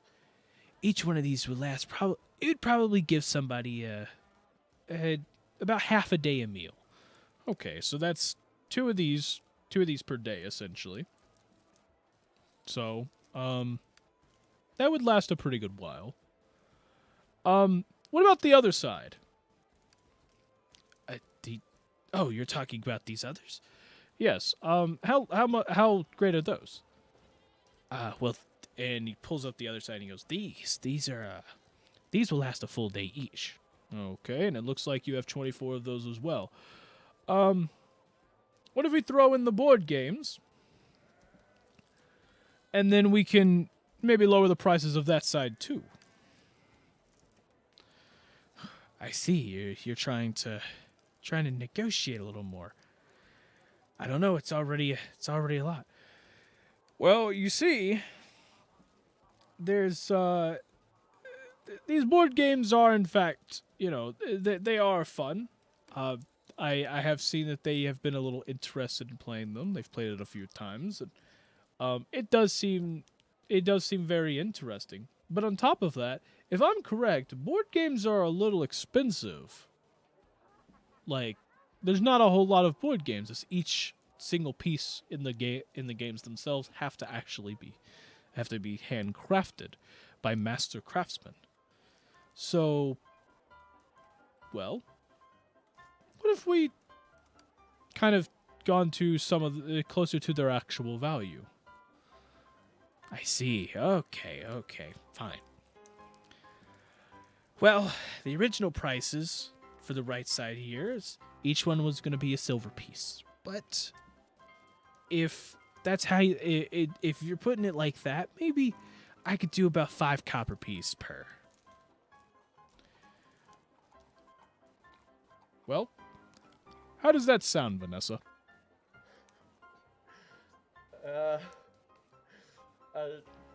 Marquise, can we talk for a second? Like, move back away, talk for a second. I want to go things over with you real quick. Oh, yes, of course. 1 second, Tabaxi friend.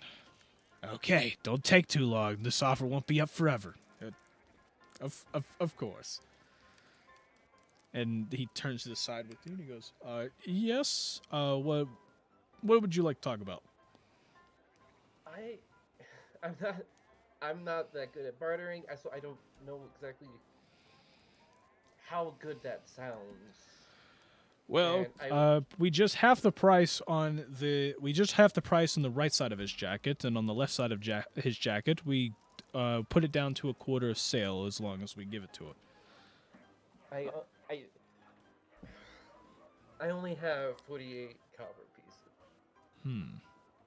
How much silver do you have? 165. Okay. Well, each silver piece is 10 copper pieces. Okay, so we could buy. So you okay. can so yes, so with them with it being 5 per on the right side, you could buy that entire side for 12 silver pieces, and then you could buy the right side for 24 copper. Or the left his left side of his jacket for 24 copper. So that will give. Okay, so I'm overcomplicating things in my head because there'd be 24 half days. So that would. So one 12 side days? is 24, the other side, with it being half days, it'll be 12. So theoretically, you'd have 36 days of total rations. 36, And then divided among, well, that would be 5 of you. That is theoretically 7, just around 7 days of food. Okay. I think I'll go for it. So it's gonna be. So what do we? So okay, yeah, yeah. I think I'm gonna go for it. Okay. And so he turns back over and he goes, "Well, friend, it seems that is your lucky day because we've decided we are going to go with the deal." Well, that's it's very nice of you. Well, if that's the case, I will gladly take the board games and the money. Vanessa hands over the board games. And then she just kind of looks back over Marquise, like, how much did we? Sorry, it's all. How much did we say that it was going to come up to? It's going to be 12 silver and 24 copper. Okay, so she hands over the 12 silver and 24 copper. Yes, thank you. And you see them one by one kind of hand it over. You see that there's like preserved vegetables, meats, fish, and kind of like all in there. And you even see the other side where it's a bunch of breadcrumbs and stuff. It's a bunch of like bread stuff. It's like it's bread made out of various things. Like there's even like there's one tin can. You open it up, and you could see that like you can see the bread itself kind of like it's very very crummy, almost breaking apart. But it somehow keeps itself together, and it doesn't look like normal bread. It's like pure white. And Marquise kind of like as he's looking at it, he's just like, I'm so glad I do not have taste buds for that, because that would not be the greatest. It doesn't look the greatest. Yes. Do you know what that is? No. Well, on the bright side, it is very nutritious. The unfortunate part is it tastes very terrible because that is maggot bread.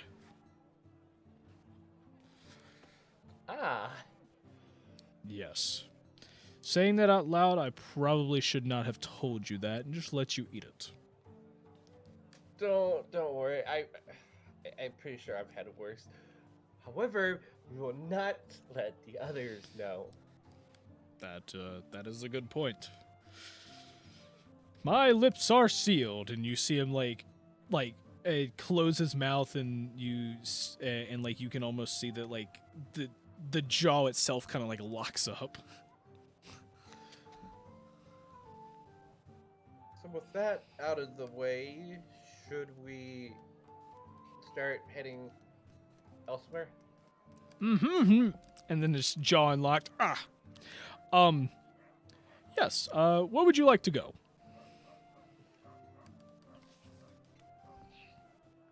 I don't know. Usually Morgoth is the one like making sure we actually go to extra places, but probably thinking about it now. We should probably go find them. Make sure they're not in too much trouble. Okay. Where exactly do you think that they are? Well, we can ask our new tabaxi friend if there's, let's say, anything with fighting, because that's pretty much where they always are heading towards. Did you say fighting? Yes, I did. Well, if you're looking for fighting, there's a tournament being held down the road in a few minutes. Definitely should go check that out. Here soon before it starts. I hear that there's supposed to be like a grand prize for this like mystical weapon. It's supposed to be something really cool. Something that's worth a lot of money. I actually have a champion of my own heading up there to go do things, and I'm pretty confident he's probably gonna win. Vanessa just kind of looks at I almost said Morga. He's not here. Marquise, and just like, I'm pretty sure I know where they went now. Because that would entice Morga. That does in fact sound like our friends. Well, Tabaxi friend, thank you so much for your help, and it has been great doing business with you. Of course, come back anytime. What was your what was your name again? I didn't quite catch it. I am Marquise. I am Marquise from the Eschunder family. It is nice to meet you. Eschunder? You mean like the inventor? Like the old inventor Eschunder? You wait, you know of my old master? Yeah. Well, I know of his works. You see him pull out. You see him like pull out a little gadget. He pulls out a little gadget and he kind of like puts it inside of his sleeve essentially, and he attaches it, and you see it's like a prosthetic hand. He goes, I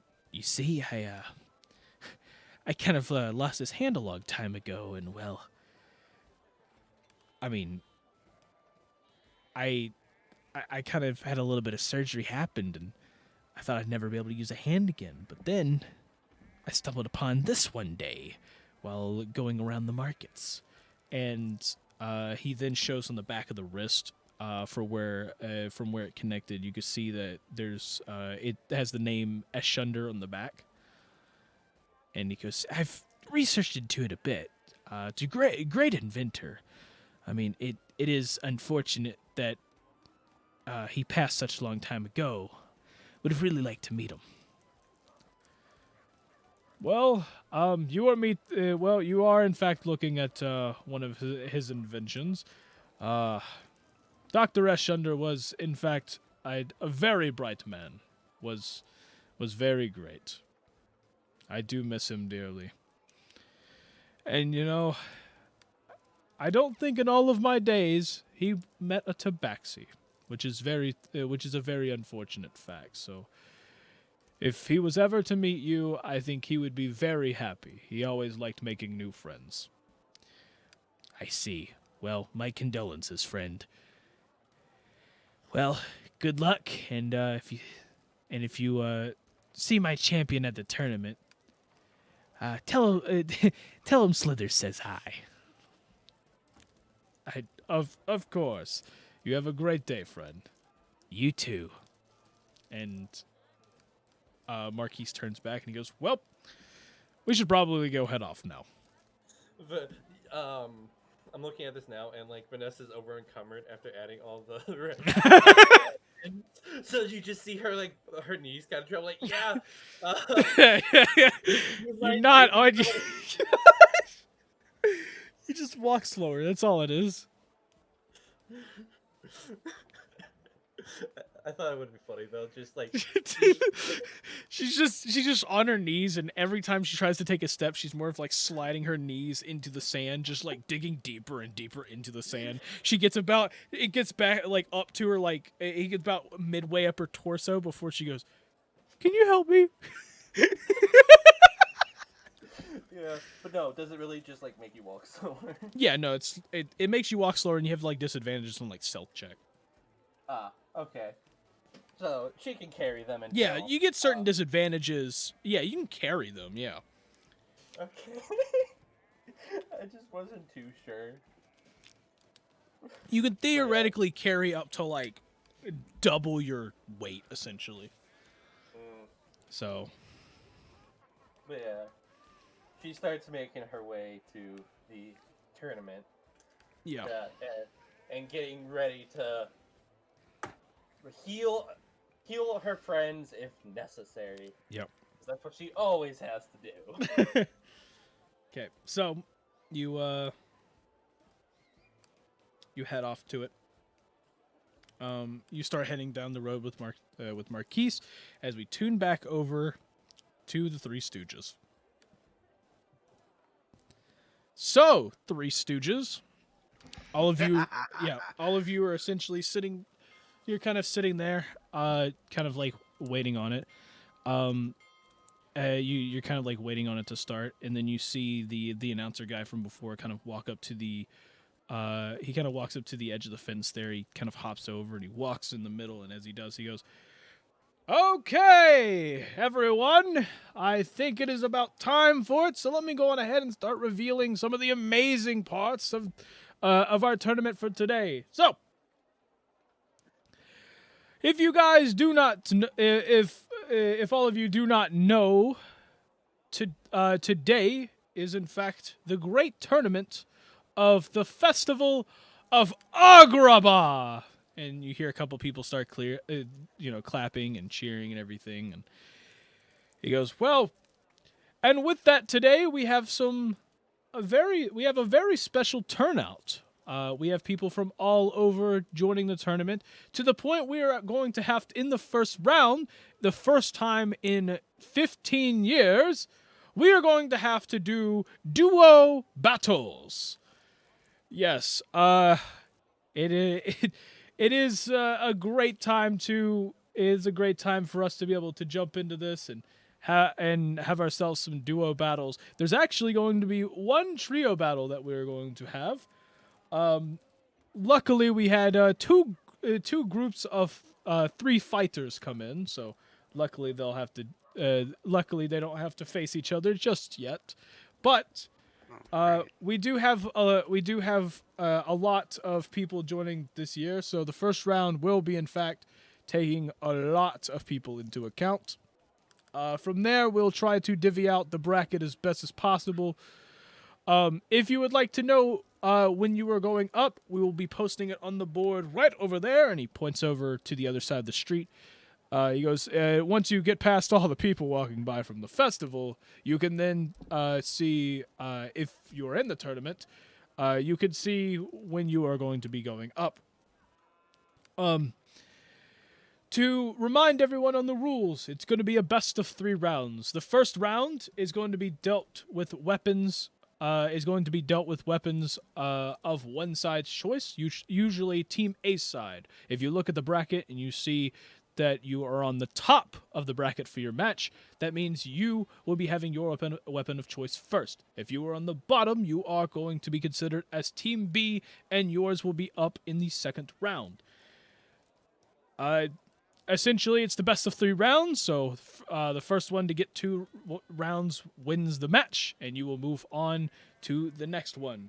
There will be 4 matches in total, and on the 4th match, we will be and in the 4th rounds of the matches, we will be crowning our victor. So, other than that, the contestants pretty much know all of the rules. So, without further ado, let the tournament begin! Woo! Yeah, a couple of people kind of cheer, they get ready. And then you start jumping into it. So, So Yorn kind of like turns and he goes, "Well, we should probably go see when we're up because it's gonna start. They're gonna start the first round pretty soon, and I really don't want to miss it if we're the first ones." Yeah, me neither.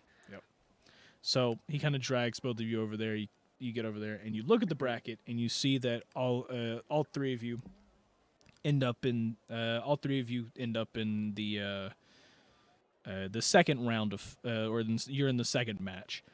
The first match you see none of the names look familiar, but you can kind of assume that it's an orc as one of them, just based on the name itself. So you kind of move in and he kind of pulls you back to the fence and he goes, "Well, we're in the second match and it does seem like we're in a 3v3. Well, we're all going to be on the same team for the first one, so that's good. Yeah, that's very good. Yes, hopefully we can do something good with this." So, do we want to watch the first match? They did say that after every match there's going to be about a 10-minute break. So we do have time to go somewhere else if y'all want to for now.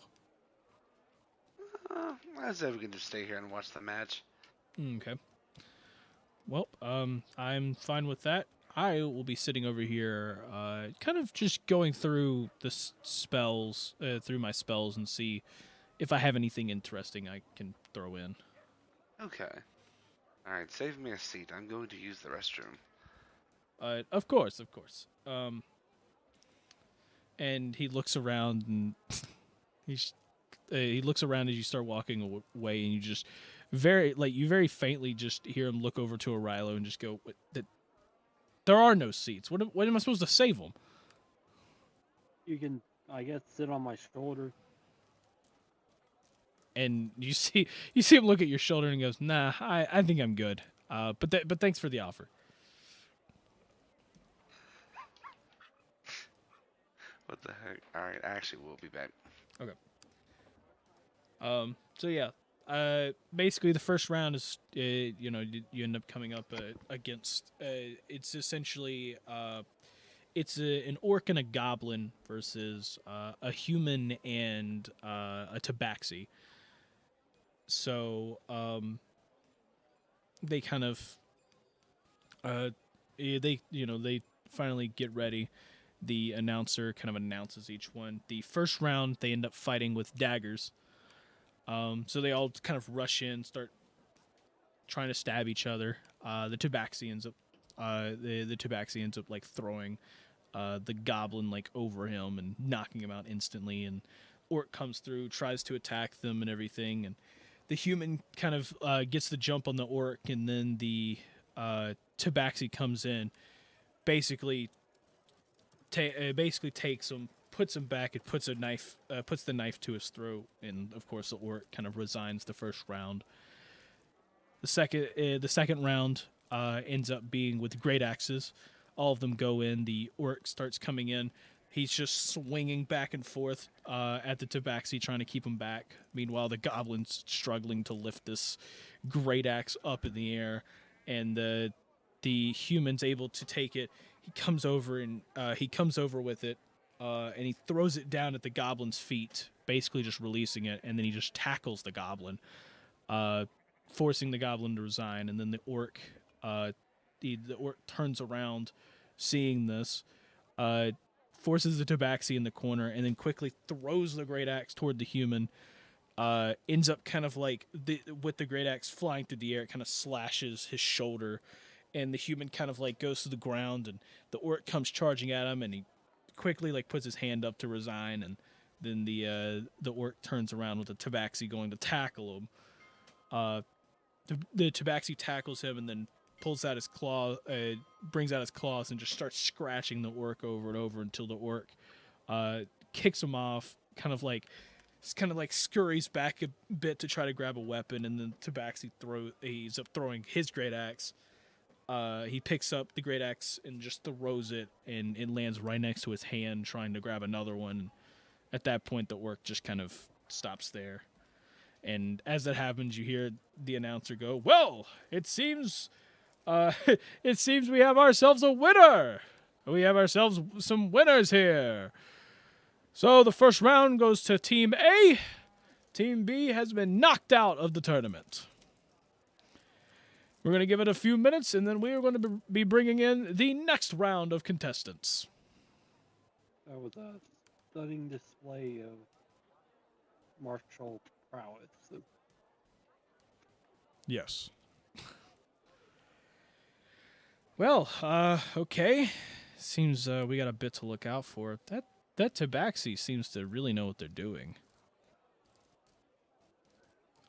That's that was a little bit. That was a little bit much for my taste. Well,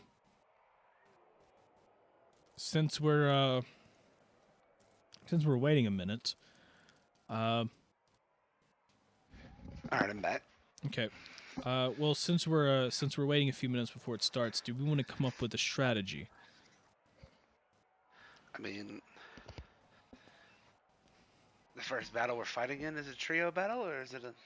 Yes, it's a trio battle. It's all three of us versus three others. I haven't seen them yet or anything. I don't know exactly who we're fighting, but it's a 3-on-3.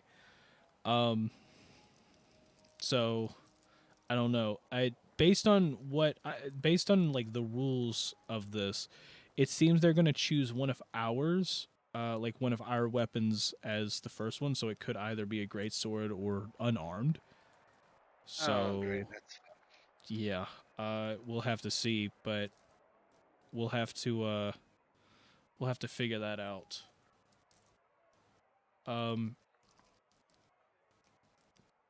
As for the other ones, I have no clue. I mean, they could use pretty much whatever. So, oh no, what if we got put up against someone with rune magic? Oh, this is gonna be. Actually, that'd be interesting. It will be. We have rune magic too. Like I said, I know 4 of them, so. Yes, that is true. Okay. You know, Yeah. I If we're going on, yeah, just be fine. yeah. We've got this. Should be Yes, we'll fine. be fine. Should be fine.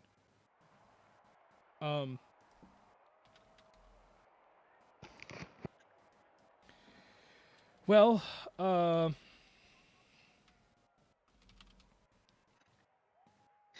not exactly sure what we're supposed to. I don't know what the greatest plan. I mean, we got rune magic, but I'm not sure. I'll just try to my best to guard both of you, and Ryla, I guess, would probably just do the same. We'll both guard you, and then me and Ryla will have each other's backs as well. Okay. So, I've been looking through my spells, and man, I've been looking through, and I do have this one spell that I could use, but it's kind of I don't know. It's really hard to determine without like weapons, but I guess we'll just have to see. When we get in there,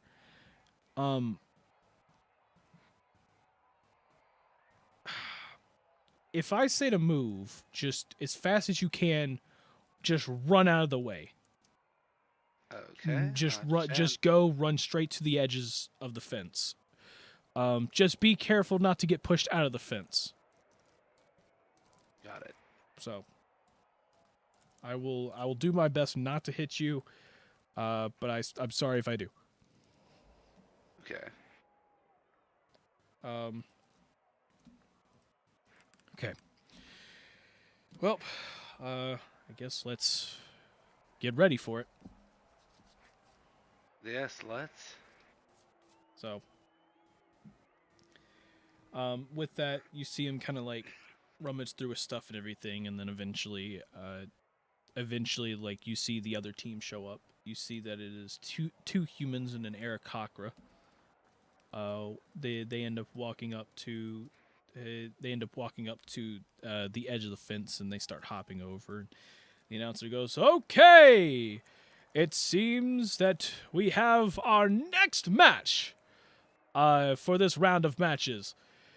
We have Team A," as he points over to all of you. He goes, "We have Team A here versus Team B." And he points over to the two humans and the eDIOCRACY, and he goes, "Well, it seems we have a great match because it seems the first round here we're going unarmed." Oh, fun. "Oh, I see. Well, this will be quite the interesting match. Let's see. This was the weapon choice by Yorn. Which one of you is Yorn?" And you see Yorn kind of like slowly raises his hand. He goes, "You wanted..." "Okay, well, it seems our goblin friend here decided to choose unarmed for a very interesting match. Well, if that's the case, well, good luck to our fighters, and let the first round commence!" And then you hear a couple people cheer, and he walks over to the edge, and he walks over right outside the fence, and he goes, "So, for this first debut, for this first match here, this our debut match of these fine folk, it's time for us to get to the fight. And with that, I say 3, 2, 1, fight!" And with that, I need you guys to roll for initiative. Alrighty. Wait, let's do this. 18.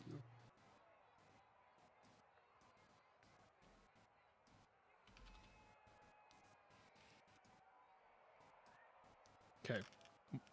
Justin, what'd you get? 15. Cool.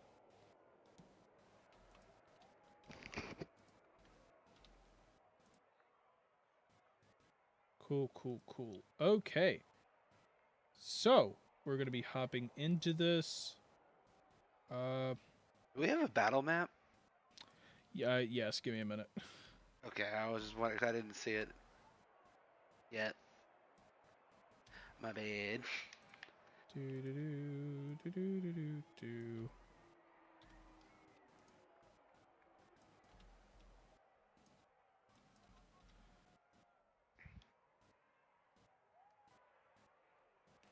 Yep, I am. Yeah, I'm just going through and Alright. having this. Okay, so all of you are unarmed. Let me do. I had to pull up.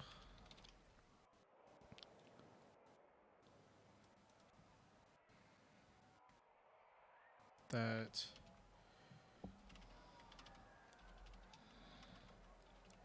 Oh yeah, I forgot I have to use this for that.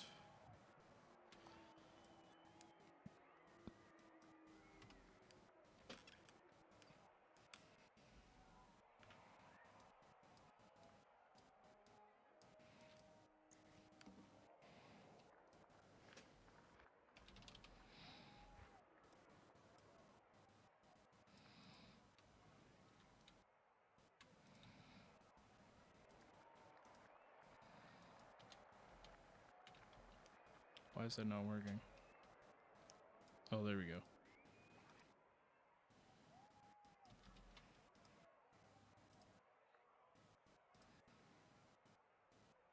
Okay.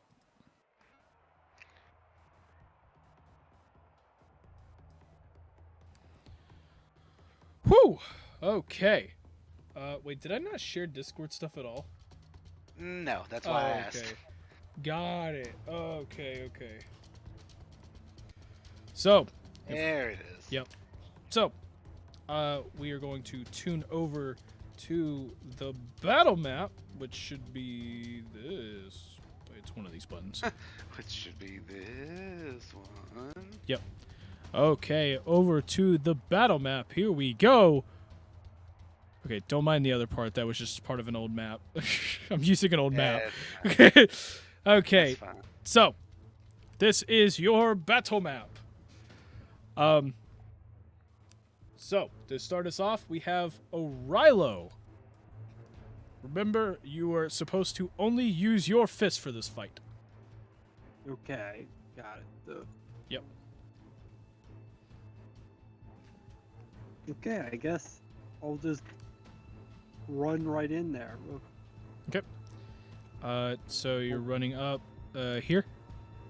Yep. I'll Okay. go there and I'll start punching. I'll punch the one down there. Okay, the one on the bottom. Cool. 19. 19 is a hit. 4 damage. Gonna do 4 damage. Second will be a nat 20 for 4 damage. Nat 20 for 4 damage. I'll do action surge and throw another punch for 18. 18 is a hit. That's another 4 damage. Okay. And then the last hit, try to go for an uppercut, but yeah, for 22. 22 is a hit. So that's another 4 another- damage. yeah. Yep. So you And get... that's the... Wait, you have more? Oh, no, I was going to say that's the end of my turn. Oh, okay. Yeah, so you go in, you get a bunch of hits on him, you see him kind of like stumble a bit, and you see the guy next to him, kind of like try to like, he grabs his shoulder and kind of shakes him a bit to try to get him back, and he gets his head back in, but you gave him a good knocking for a second there.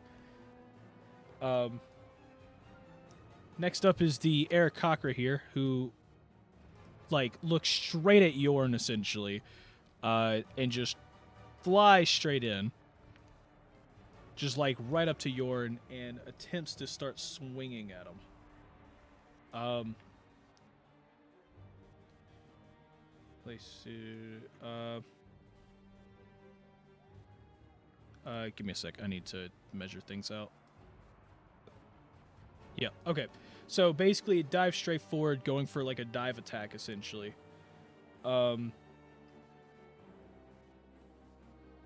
So as it dives straight for Yorn essentially, and as it does that, it's then going to use its talon to attempt to attack him. Ends up missing. So goes for a swing, misses there, and is going to attempt to do a second one, which is also a miss. Yorn's able to dodge out of the way both times. And with that, actually, did I do stuff with this? Oh, yes, I do. Oh, yes. Oh, I forgot how awesome he was. I forgot how awesome he was. Oh my gosh, I love you, Yorn.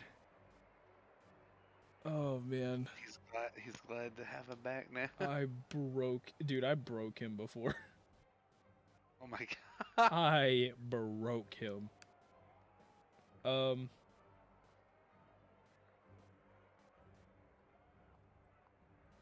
Yeah, that's fun. Okay, so, yeah, the eDIOCRACY comes in, swings a couple times, misses, and then that's where we're going to move on to Morgoth. Alright, I'm going to start going up within 15 feet of the middle guy, and actually, no, I'm going to stay over to the left like 10 feet, and I'm going to cast a fire rune. To the left? Yeah, I meant to the left. I'm sorry. I'm not. Wait, I'm confused. Left is off the map. I meant like up. Up. 10 Okay. feet up. So 10 feet Sorry, up. North. Yeah. My brain is not functioning right now. Sorry. Okay, so so you go 10 feet up there. cast a fire rune. And you cast Fire Rune. Okay. Yes. Since that's an action, I guess I'll Yeah, just yeah. end my turn. Okay.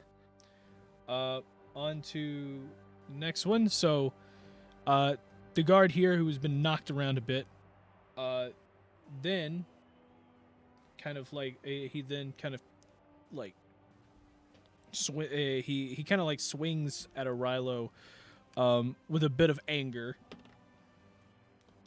He ends up missing the first one. He then swings again. He comes in. He gets a 16. Does that hit? That is also a miss. That is a miss. Okay. Oh yeah, you have the 20 armor, don't you? Yes, he does. Yeah, he does. Okay. So yeah, he misses And both this of is why those. I did it. Yep. And as he misses both of those, he then let me check this one more time. Yep. So this guy he swings both times, he misses, and then as he does that, you then see him grab his friend, and his friend throws him across, throws him across, and he gets over here. And with that, we're gonna move on to Yorn. Yorn then goes and casts the. Let me look at the spell one more time. Yeah. Yorn then casts a water rune. Right in front of the eDIOCRACY, just kind of like almost like taunting it in a way when it does that. With that, he kind of just stands there like trying to ready a dodge with it, but he casts a water rune, and then we move on to the next human here, who turns over Rilo, and he is also going to swing. He is going to miss the first swing, and he misses the second swing. Gosh, 20 armor is great. And we move on to Rilo. Okay, I go for a counter swing. Okay.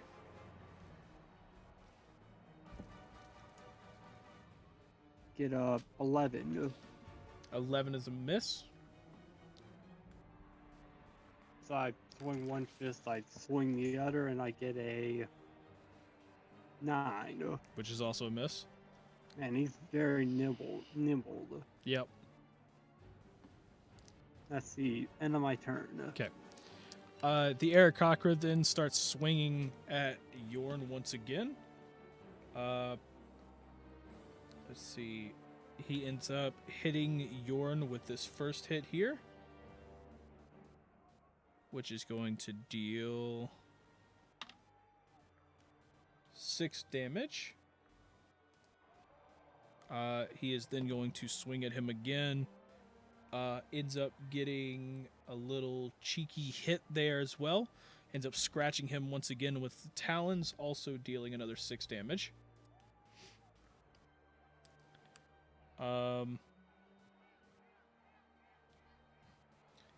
And that goes on to Morgoth.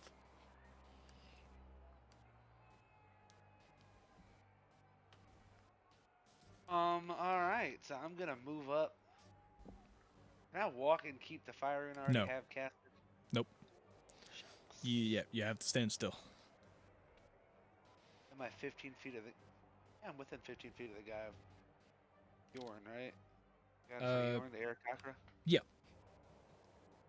Alright, I'm gonna cast that second fire rune. Okay.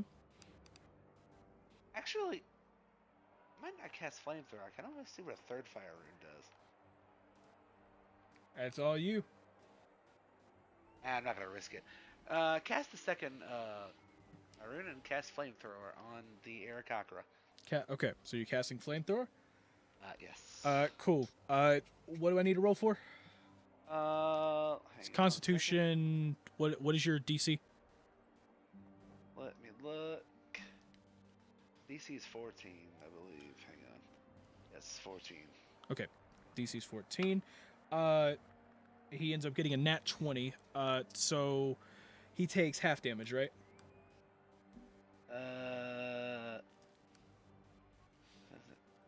Yes. Okay, so roll your damage real quick.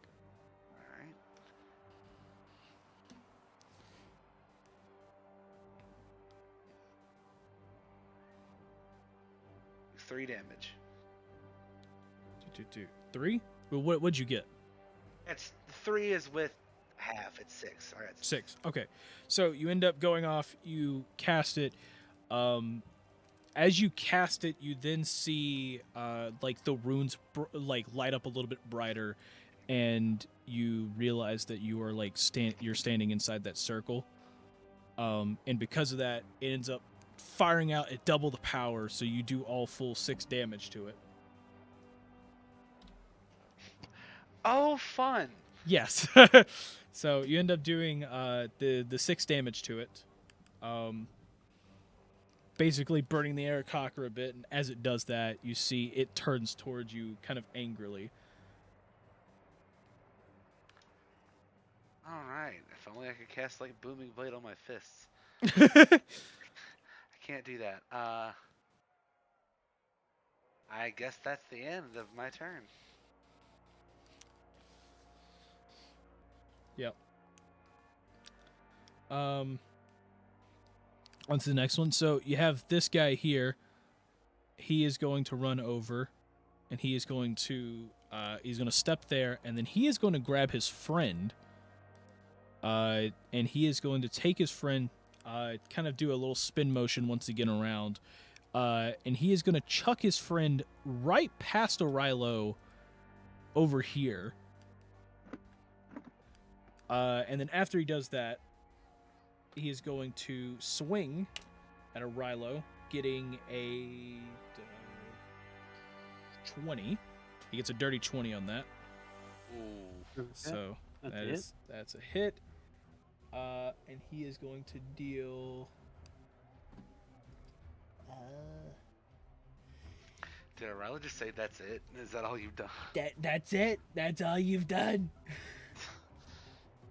Let me figure out one more time. It's like 2 plus strength, right? It's 1 plus strength. 1 plus strength. Oh, okay. So he is going to deal 2 damage to you. Oh, so okay, so he does. Yeah. He does 2 damage, and then he swings again and misses. From that, we then move on to Yorn, who is going to then cast another water rune. And when he casts it, he quickly, like as he casts it, yells over to Morgoth and goes, hey, make sure that everyone's together. This is what Yorn says to me? Yes, he goes. Yeah. He goes. Make sure everyone's together, and then do what I said earlier, because it's gonna happen. Because I'm about to finish it. Gotcha. So, and with that, we move on to the other guard, who is going to swing at Orilo twice. First one's a miss. The second one is that's plus. That is a 17, so that's also a miss. And then we move on to Orilo. Okay. So did he like do 5 damage?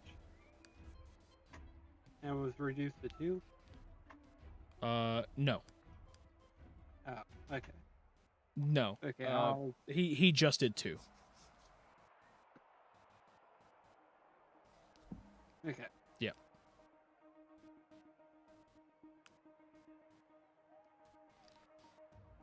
I'll attack back. Okay.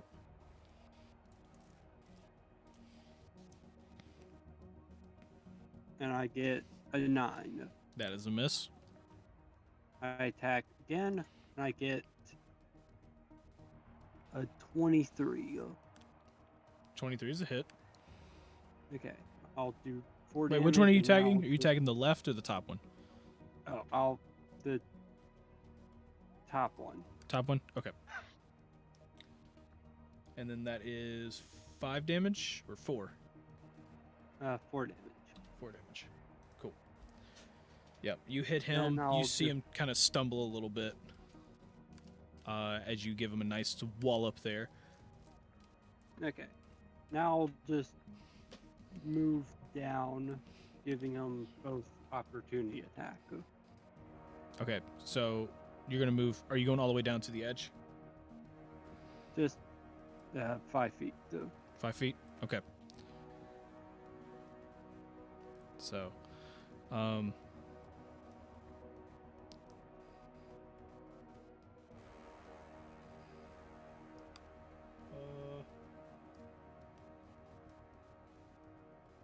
checking a few things.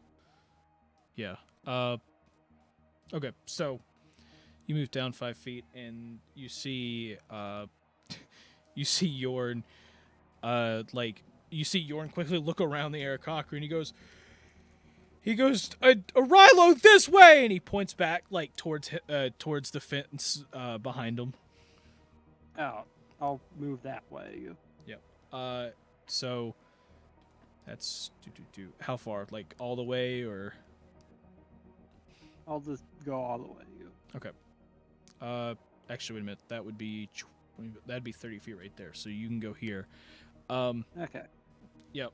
And so as you do that, of course, both of them are going to proc opportunity attacks. First one's going to be a miss. The second one's going to be a miss. Is it double opportunity? It's no, because that'd be ready. Yeah. So yeah, they both proc those, miss those. Onto the Aarakocra. The Aarakocra's kind of here, kind of pissed off at Morgoth. Is going to fly up to Morgoth here. And as it comes up, it's going to swing. It's going to swing at him with the talons. The first swing is a dirty 20. All right. Where is it? There it is. It's going to deal 4 slashing damage. Okay. The second one is going to be a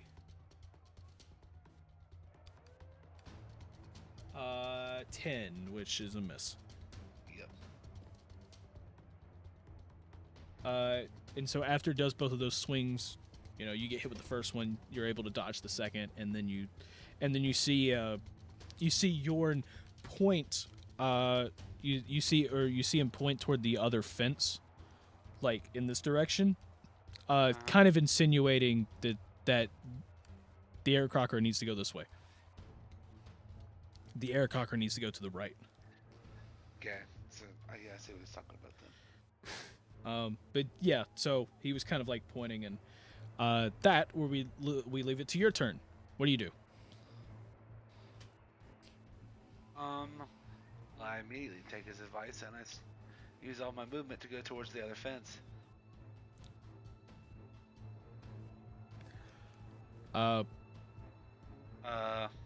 Okay. The fence that he's talking about. So you're gonna run 30 feet this way? Well, now, when you say it like that, it sounds stupid. So you wanna run? Are you gonna run 30 feet this way? He told me to try to get him to go this way. Yeah, he's mad at me. He'll follow. Okay. Yeah, I'll run all 30 feet that way. Okay. Then I'm gonna charge up a fire rune again. And I'm done. Okay. Yep. Did these guards kind of run over?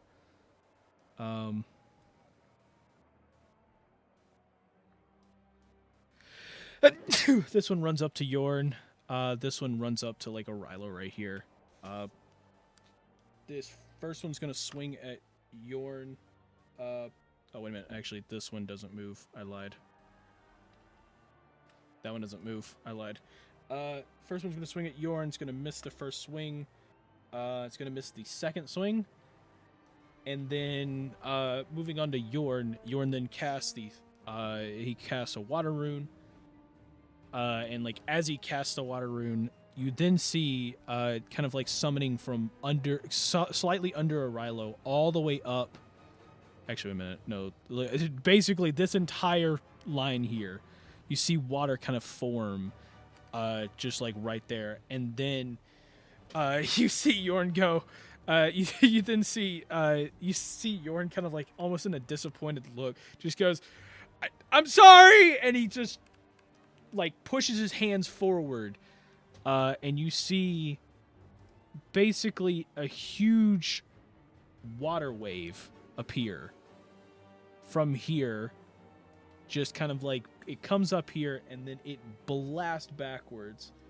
Let me look at the exact measurement.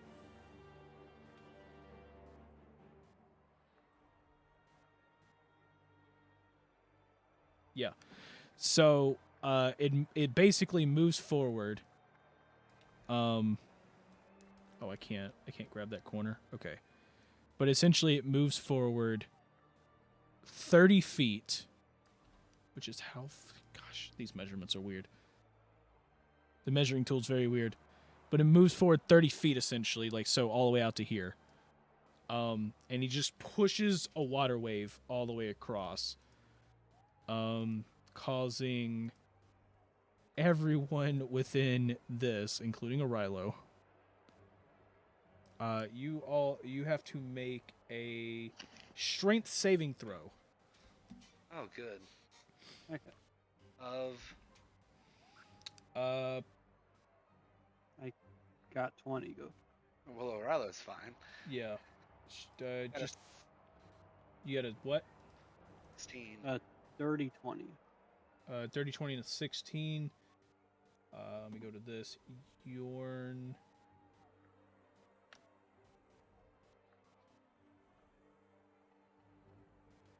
Oh, whoops, wrong one. Here we go. I'm looking for his DC. I know I put it on here. I'm just dumb.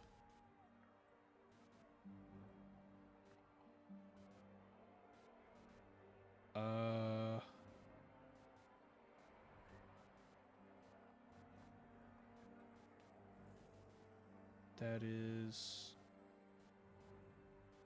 okay, that is 14. So yeah, both of you end up passing that. In which I am now supposed to go through. Here we go. So strength. That one. Let's see. That one fails it, and that one fails it. So, yeah, essentially both of y'all are fine, but the other two here, both of these guys essentially get pushed back. They get pushed back all the way to the edge of it, essentially, causing them to fly backwards, basically slamming both of them up into the fence there, and you see, like, after Yorn does that, you see Yorn kind of like step a few feet forward, and then he just kind of like yells out. He's like, "Hold them down!"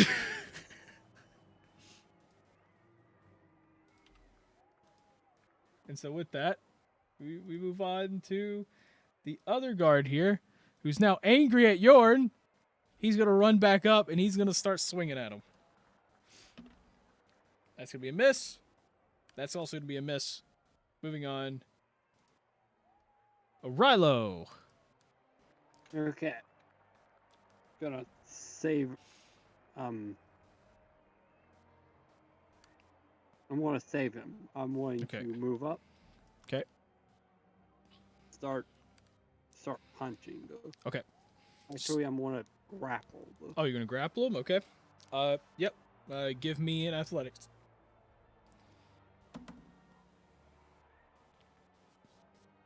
$19. This guy also got a 19, which means that the defender wins. So you attempt to grapple him. He ends up kind of escaping out of it. He was able to push you off, essentially, as that happens. So what now?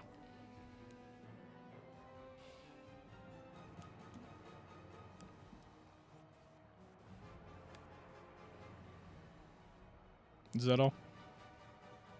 That's all. Okay.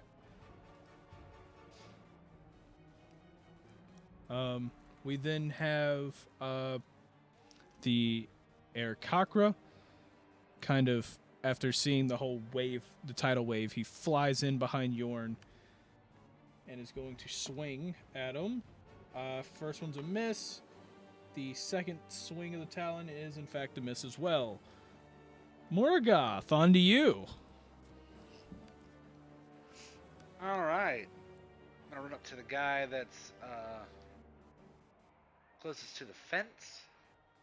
Okay. Where exactly? And, yeah, right there, Right here or down one? down one. Here. Okay. And I'm gonna just take a swing. Okay. You're gonna attempt to punch him. Punch him. Okay. Like right before you go for the punch, you hear Yorn just go like, "Get him out of the fence!"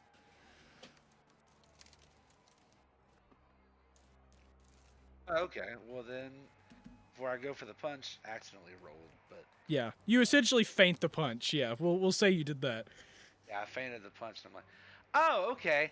And then I try to grapple him to throw him over the fence. Yeah, so you're gonna try to shove him out of the fence. Yeah. So yeah, give me an athletics.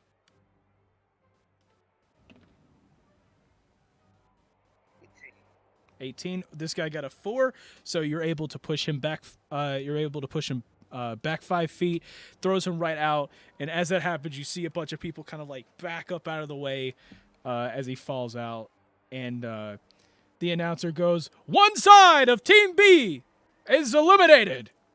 One of Team B is eliminated." And with that, you see Yorn kind of do a little fist bump, and he goes, "Yes!" And that leaves you. What do you do now? I just sort of say to myself, ha ha ha, the champion of Hestia returns. Then I just kind of like, just stay there. That's it. That's it. You just okay. Yep. So he's kind of eliminated. So, yeah, he's done for. So let's just drop that.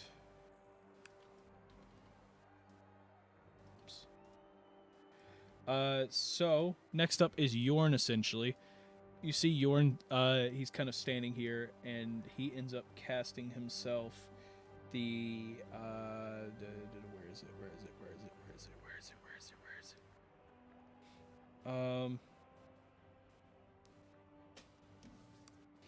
Hey guys, it's storming, and I think I just saw the lights blink in my house. So Oh, Yeah. yeah. I think I'm in the same boat as well. I heard the thunder a second ago.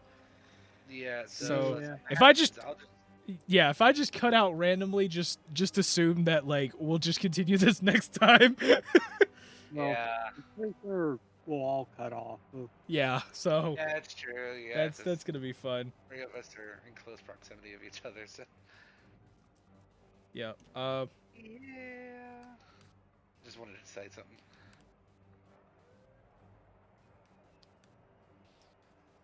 Yeah.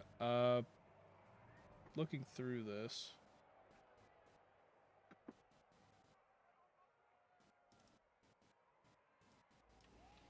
Oh, I didn't. Okay, I didn't correctly do that. Could I make him do this? Could I? Oh no, could I? Oh, that's gonna be fun if I do that. Oh, yes. Okay. So, yeah, basically Yorn is going to cast the lightning rune. You turd. Yep.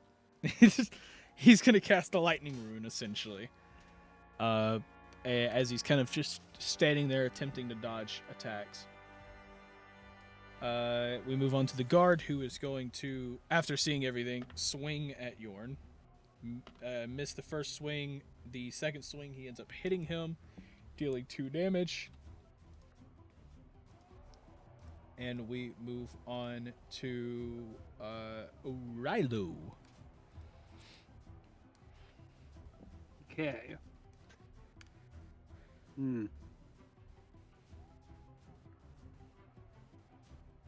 I grapple again. No. Okay, you're gonna try to grapple the human there. Yeah. Okay. Okay, roll me athletics. 21. Okay, well that beats his 14, so you end up having him grappled. Nice. So Okay, Morgoth, I got him pinned. Alright, sounds good. is that the end of your turn? That's the end of my turn. Okay. Then you have the eDIOCRACY who's behind Yorn. Is going to swing upon him some more. First swing is going to be a miss. The second one's also a miss. Then you see him back up to the edge of the arena here. Actually, wait a minute. He's going to back up to. Jeez, what would be the distance on that? Oh my gosh. Yeah. Okay. So they would have to. They're gonna fly right over there to the upper corner. And from there, we move on to Morgoth. All right. I think I'm gonna go try and punch the guy that Arilo has grappled. Okay. So you run over. You have advantage on the swing. All right. Disadvantage to hit. Yep, advantage to hit.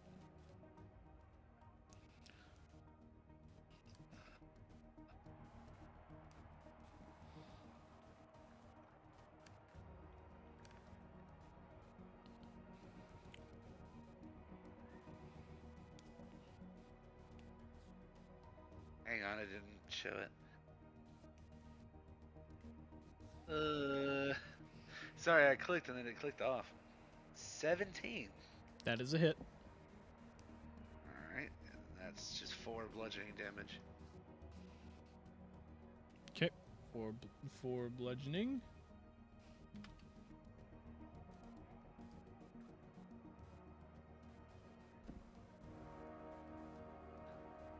Yep. And then I forgot I can go for another one. Yeah. I'll go for another punch. Okay. Still advantage, correct? Still advantage. He's grappled, so his advantage. 25. I mean, that's a hit. Yeah, it's not critical or anything though. So, all right, another 4 damage, Okay. and then I guess that's gonna be it. So after that, you then see Yorn go in and he casts the air rune right after the lightning. And he kind of just like sits there. You almost see like a grin on his face when he's doing it, like he's excited for something. Oh, that can't be good. I mean, it will be good for us, but Yeah, but yeah, and then you see the guard here. Yeah, you see the guard here, kind of like. I mean, with him being surrounded, he kind of like panics a little bit, and you see him like try to grab like Arilo's arm and like pry it off. So Arilo, I need you to roll me another athletics. Okay. 23. Well, you beat this guy's 14, so he tries prying it out. He's not able to, and that will move on to Arilo's turn. Okay. I guess with one of my legs, I just start kicking him. Okay. You have advantage on the hit. Oh, yeah. There we go. Okay. First one is 20. 20's a hit.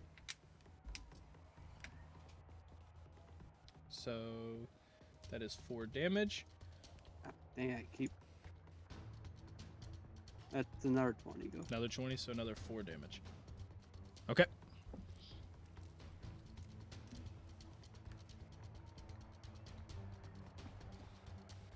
That's the end of my turn. Okay. We then move on to the eDIOCRACY. The eDIOCRACY is kind of like up here. You see it spread its wings as it's looking straight at Yorn, and then you just see him dash. You see him like essentially like dash straight at Yorn. Let me check. Wait a minute.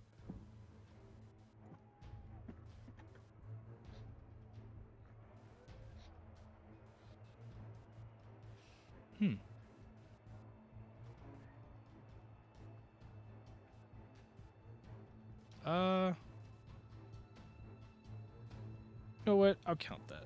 I think it's best.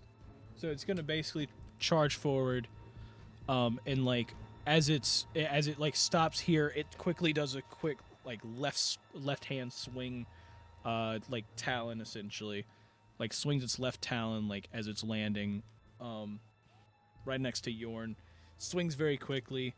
It's going to hit Yorn, dealing. Let's see,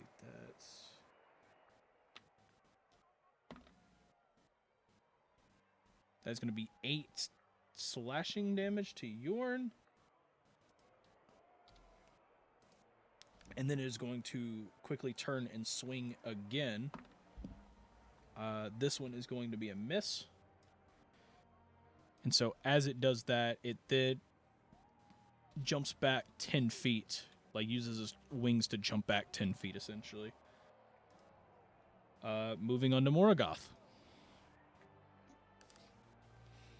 Alright, let me see where we're on the battle map. I'm just gonna keep punching the guy in front of me. Okay. Alright. Sick, roll for hit. Still advantage, he hasn't broken out, right? Yeah, you're still advantage. 16. What? 16. Okay, that is a hit. 4? How much damage? Just 4. It's Okay, still just 4. Okay. Cool. I'm gonna swing again. Yep. 20. 20 is a hit, so that's 4 damage. Alrighty. Is that all? Yeah, that'll be it. Yep. So once you do that, you then see Yorn cast another like air rune. Yes, he casts another air rune, and so it's essentially lightning, air, and then once he does that, Yorn then goes, Arilo, let him go. Okay. So you end up letting the guy go for a moment. He's slightly confused, and then Yorn kind of casts a spell right at him. And like as he does that, you see like within basically a 5-foot circle like appear under the guy's feet. Both of you barely out of range. A huge gust of wind flies straight up out of it. It throws up a little bit of sand, basically like trying to push like it's a huge gust of wind trying to like push the guy up. The guy is like trying his best to like not get flown in the air, like trying not to fly in the air. He like tries really hard, and then all of a sudden you see his feet fly off the ground, and then he gets thrown up 30 feet in the air. Like he's thrown 30 feet in the air, and then like as that happens, you then see one more gust. And like as you see the gust, you see almost like a glow in the sand around you where that huge circle was kind of appear. And then another gust hits again and launches the guy another 30 feet in the air. And like as that happens, the guy gets thrown up. So this guy's 60 feet in the air, like he goes all the way up, and then he starts falling back down, and Jorn goes, "Crap! I forgot! I didn't mean him to go that high. He's gonna die, guys! Somebody catch him!" Don't worry, I got him. Yeah. So the I'll help. guy comes falling down. I need both of you to roll me. It is strength saving throws. Actually, you know what? Strength No. Give me strength checks. Strength check. Okay. Yeah. Both of you give me a strength check. This guy comes flying straight back down. 11. I got a 17. Okay. 11 and 17. Give me just a moment. I gotta calculate this. So.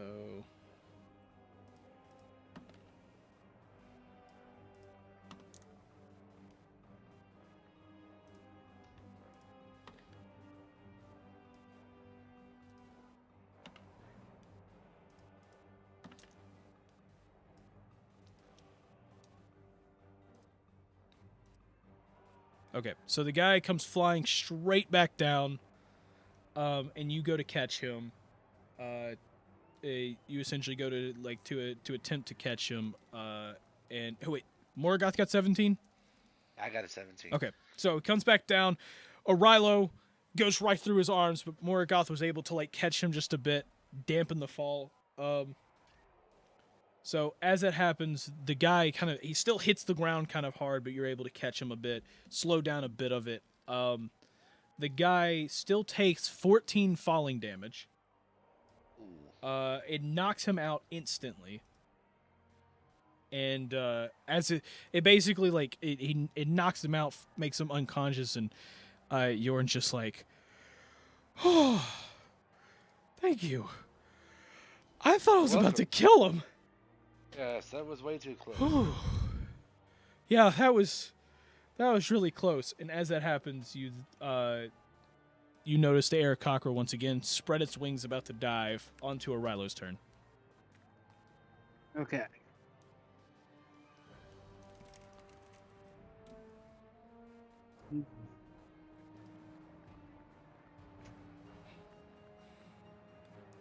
I'll move in front of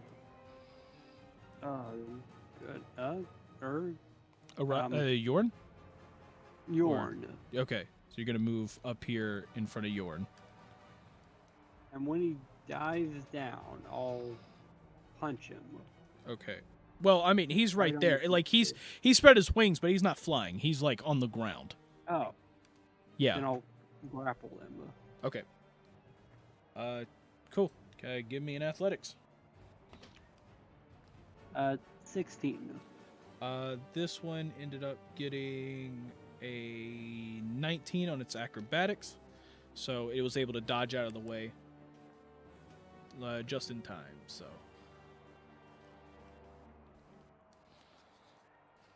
That's the end of my turn.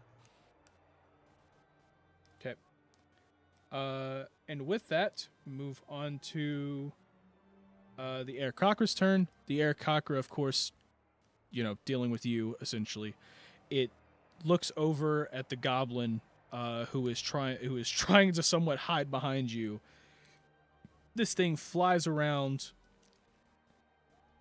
and attempts to swing at Yorn. Misses the first swing, and it goes in and misses the second swing as well, trying to hit him both times and missing. On to Morgoth. Alright, I am going to go around and start punching the eDIOCRACY. Okay. Alright. Go punch the eDIOCRACY. 13. 13. 2. That is a hit. So Alright, that does 4 damage. No, not 45. 4. Okay. Oh. Very It's hefty overkill. punch. Yeah, Really. overkill. Okay. Okay. Yep. Swing again. Mm-hmm. Ooh, that was a 7. Okay, that is a miss. All right, and that'll be it for me. Okay. You then see Yorn kind of like jump back a bit. He jumps back 5 feet. And like he ends up kind of like backing up 5 feet, and as he does, the eDIOCRACY goes for an opportunity attack. Ends up missing that, and then you just see Yorn. You see Yorn kind of like stick his hand out real quick, and you see him cast. Let's see. Oh wait, never mind.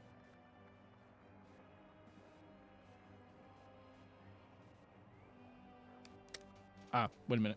Sorry, my bad. He can't do that.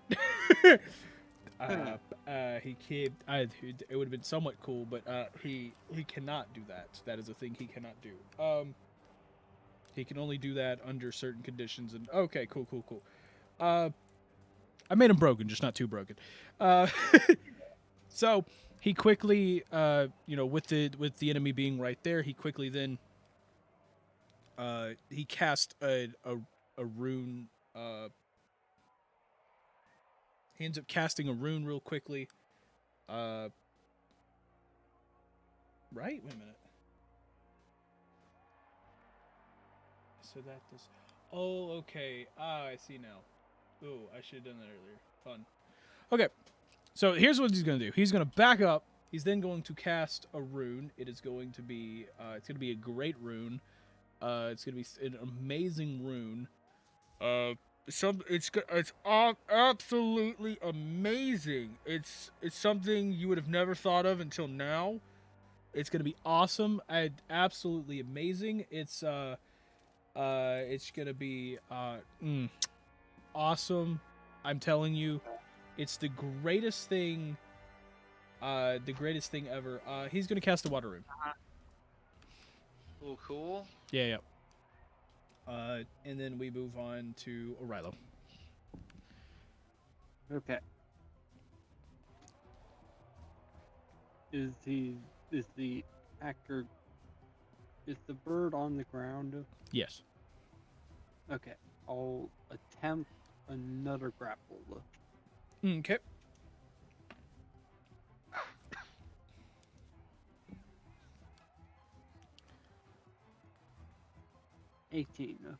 Okay. Well, the bird rolled a nat 1, so you now have it grappled. Good job, buddy. Is that all? That's all. Okay.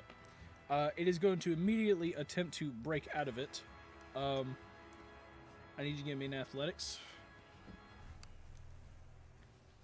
Nat 20. Okay. Well, that thing's it's stuck. So yeah, with that, we then move on to Morgoth. All right. I'm gonna go for the punch. Going for the punch.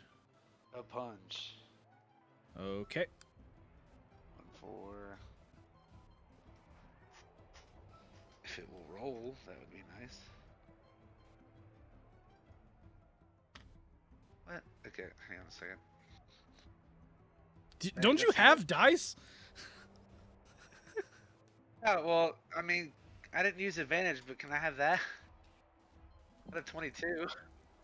I just roll it one more time. You might get it. You might get a nat 20. So, you never know. Okay. Now watch, I'm gonna miss because we had to re-roll. No, you're not re-rolling. You're just taking the higher of the two. That's advantage. Okay, for some reason it's being a turd. It won't. There we go. Oh, yeah, I got a 23. Go ahead. Okay, so, Beautiful. yep. So you hit it. Actually, a nat 20 wouldn't even matter here. It's not even dice rolls. So either ways, yeah, you hit it. So, cool. So you hit on that swing. What now? Swinging again? Yep, swinging again. Swinging again.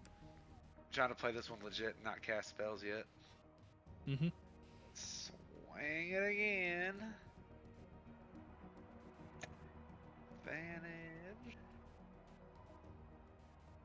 13. 13 is a hit, so 4 more damage. 4 more damage.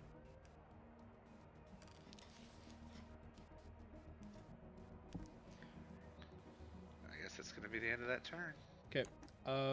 Then you see Yorn cast himself the air rune. So he ends up so that's water and air. 2, 2, 2. And that goes on to Arilo. Okay. Now I'm going to do to this person as I did to the last poor bastard. I start kicking him. You start kicking it. Okay. Yeah. Roll with advantage.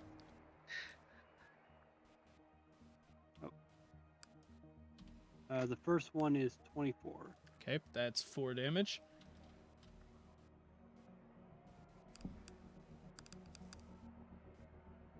Next one is a 12.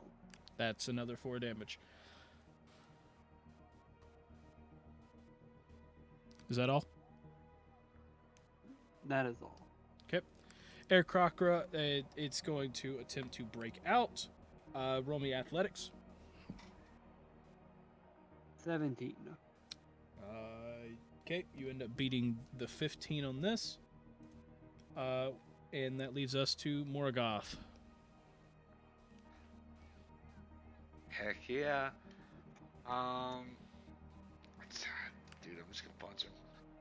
Okay, just punch him. Punch him then. Punch him. You won't do it. No balls. Punch him with advantage, right?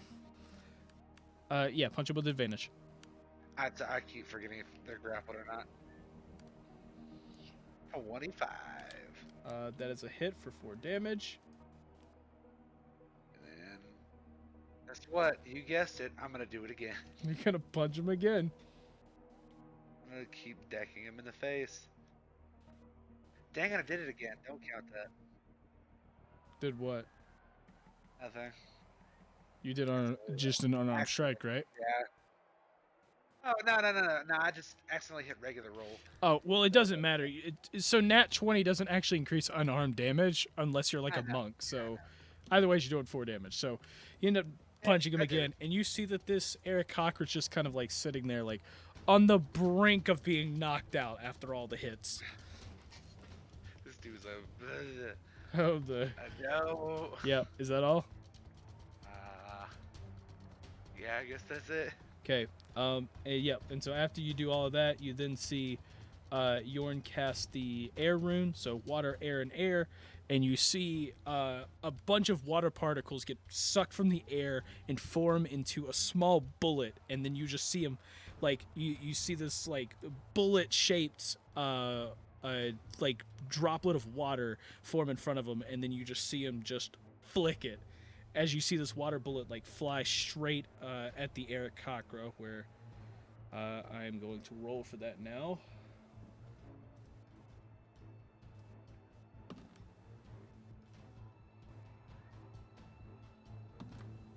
Yep. Oh, that definitely hits.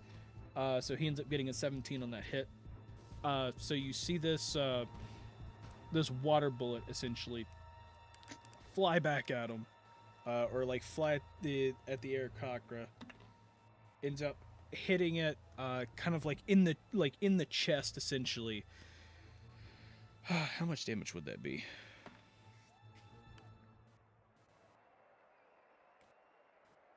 So that would be 5 damage there. Okay, but essentially fires it, ends up hitting him in the chest, and you see like almost like an icy like stamp kind of hit him straight in the center of his chest, and Eric Cocker kind of like falls down to its knees essentially, and then just like falls unconscious in front of you guys. And then from there, you then hear the announcer go, and it seems for the first round of this match, the winners is Team A. And the crowd starts cheering once again. Raise my arms. Yep. Just kind of start waving to the crowd. Yep. And so the crowd kind of goes wild for a minute, and then Yeah, and as that happens, Vanessa and Marquise walks up to the fence over on the right side here, and Mark and you see Marquise kind of like slightly lean against the fence, and he goes, "Well, you did very well there. It seems we have found you." Haha! You Yes, did, there you guys are. you did great. I didn't even suffer a scratch. I suffered a few scratches, but I'll be okay. I see. I see you decided to have a bit of fun. While we were off doing things. Yes. Yes, we did.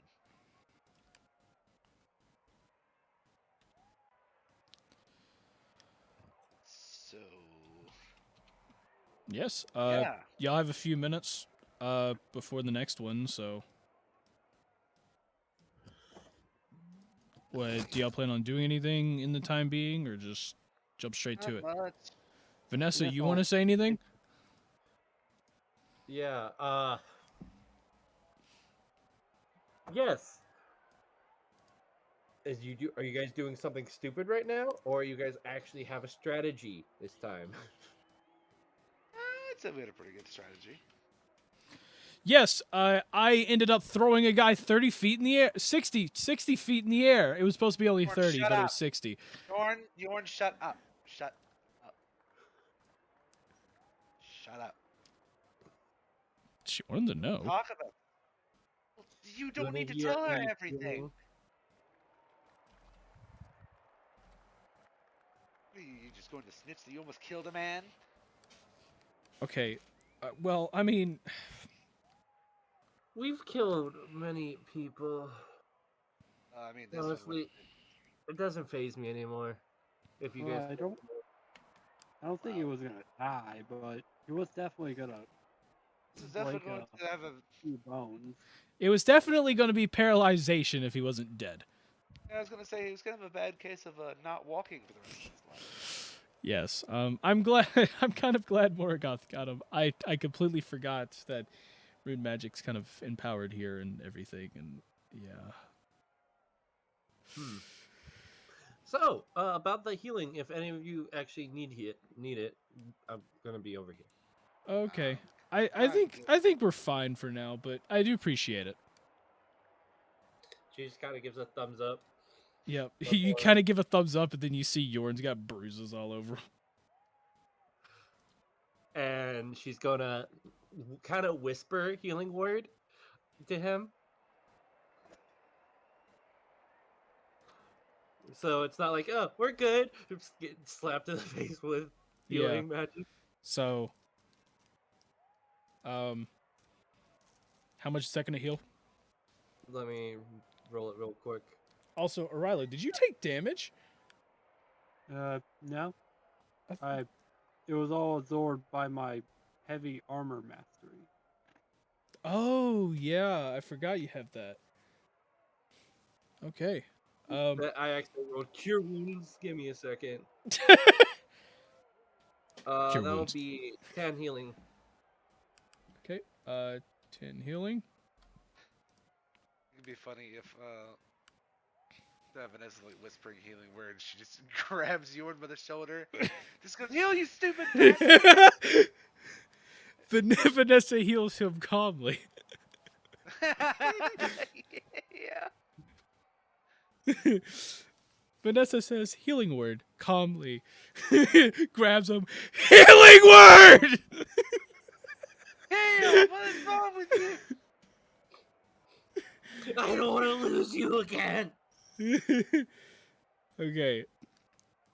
So as that happens, you see Yord kind of turn away, like toward the other fence where they're starting to climb back in, and he kind of gives a little like thumbs up to the side, kind of in view of Vanessa. And then he kind of gets ready, and as that happens, you see two people hop over the fence to the side, and they walk over and they start handing everyone weapons. As this round is going to be dealt with short swords. If you don't have a short sword, just add it real quick. So What was in this round? It's the same 6.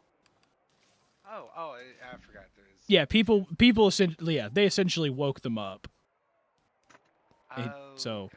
it's it's been a few minutes essentially. Right, I see. They woke them up. I They're coming over to fight. Am I allowed to hold 1 or 2 short swords? All right, 1. And can I use a shield? You can use a shield. Um, I don't yeah, have a shield. you do have a shield. So as they're handing out the weapons, you hear the announcer go, "Well, he goes, well, for this next round of the match is going to be a nice debut of short swords and shields," as they start bringing out shields for everybody. And you hear one person from the crowd. Just like, "Wait a second! Wait, that one's cheating! He's using magic!" And a couple people start getting angry about it, and the announcer goes, "Okay, give me a second. Let me. You do make a fair point. Let me find out. Let me find out with the rules. Let me find out with the rules if that is okay." And he looks over to the side and he grabs this long piece of paper. He pulls it over and he flips it for everyone to see. For everyone to see. He goes, "The rule states there are no rules." Okay, well, it looks like we're going on to the next part of the fight. And you hear a couple people start to boo, but then the announcer goes, "Hey, all is fair in love and war. And in this case, all is fair in my arena." And then this time, it's mostly war. So he said the only thing we told the contestants is they are not allowed to use their own weapons, as we will be giving them their own. So this is for the best. But yes, if you don't have short swords, add it to your character sheet real quick. Yeah, I did it. Yeah. What is the short sword thing? Damage. Yeah. Thing? It is 1d6 plus Whatever strength. I guess whatever your strength is. Okay. And I think it'd be dex if you have what is it? Fitness? Finesse. Finesse. Yeah. Okay.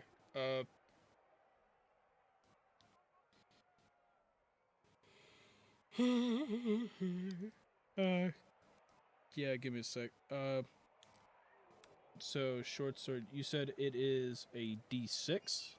Yes, it is 1d6. 1d6, cool. That'll be fun. Okay, cool. Before they start, can Vanessa just go, "You got this, Yorn," while giving Yorn bardic inspiration?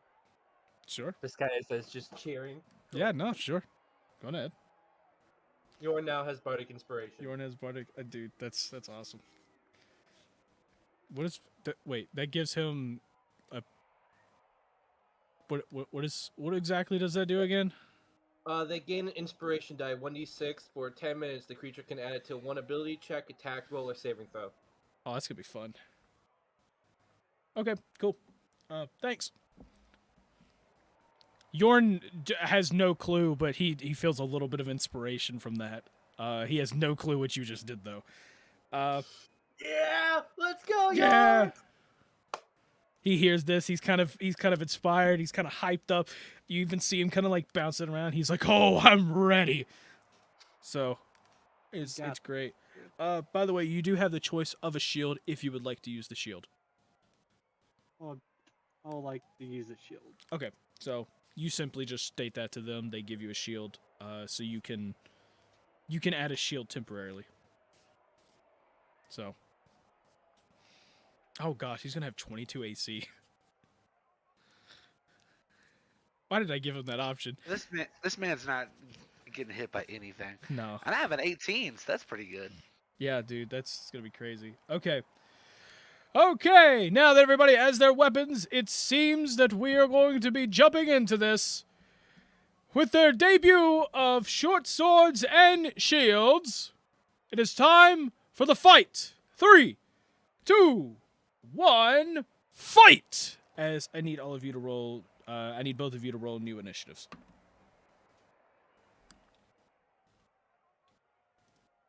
17. Okay, Morgoth, you got 17. Yes. Arilo, what is yours? I got 8. 8.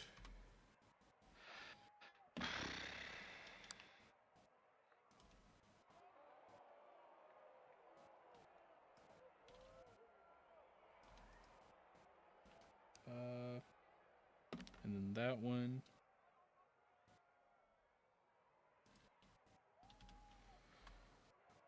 Okay. So, uh-oh.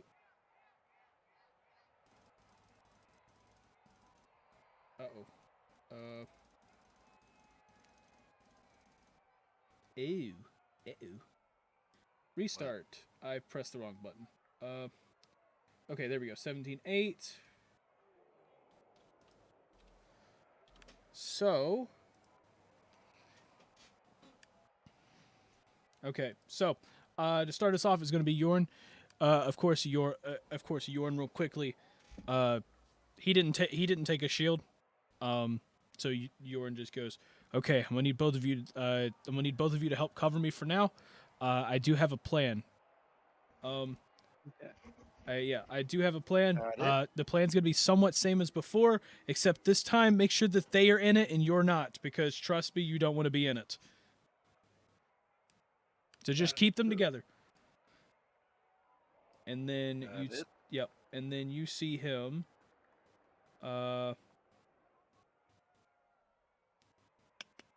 You see him cast the what is it?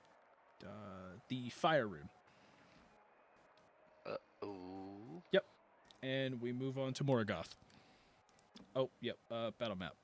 Y'all should probably be able to see that. So yeah, he cast the fire rune, and then we move on to the battle map. Alrighty. I am going to run up and take a slash at the guy directly in front of me. The guy Okay. towards the bottom. Yeah. I was just trying to make sure I could measure it. Okay, so you run up 30 feet, you take a slash at him. Alright. Oh. Oh, that was a 7. 7 is a miss. Roll one more time. Another slash. 19. 19 is a hit. Alrighty. It's a 5 damage. 5 damage. Yep, 5 damage. Okay.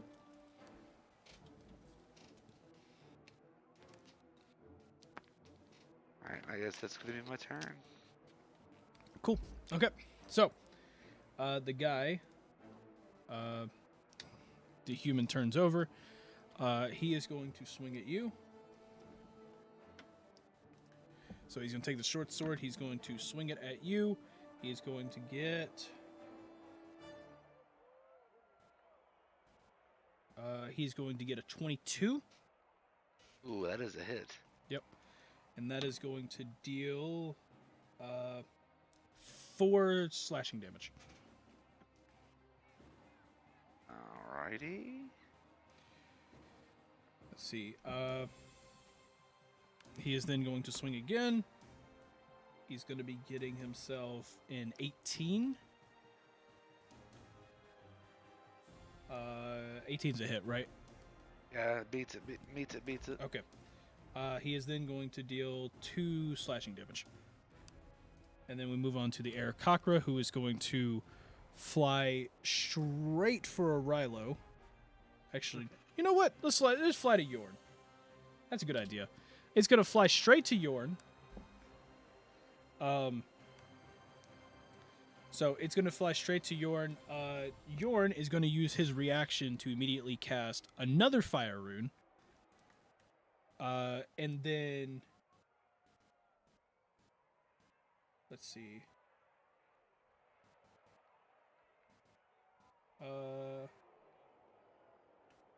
The eDIOCRACY is going to then attack him.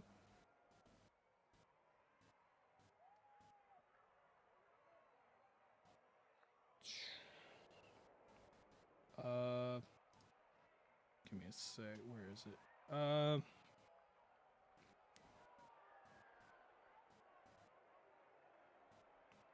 That's that. Okay, so it ends up hitting him, and it's gonna deal.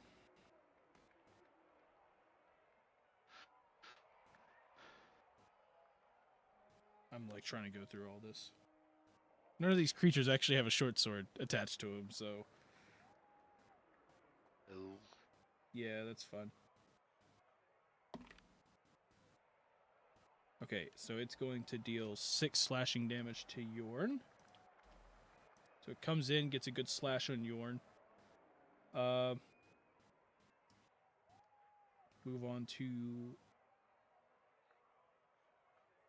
Wait, that was the first swing. Oh gosh, that was only the first swing. Oh man. He's going to come in, he's going to miss the second one anyways. Then this other human, the top one here, is going to swing at Morgoth. Alright. He is going to get a 14, which is a miss. Yes. And then he is going to get a 12, which is also a miss. Rilo, on to you. Okay. Let's see.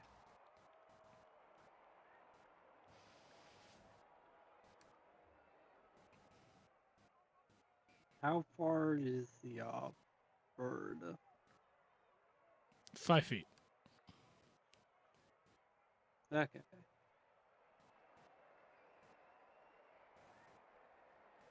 Oh.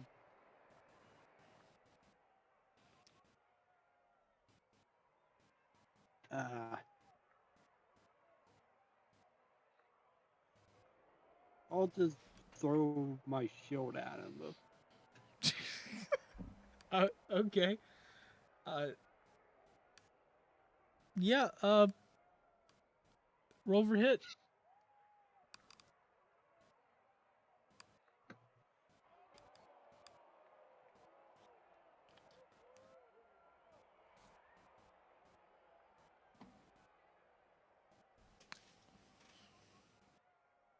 Nat 20 go. Oh, okay.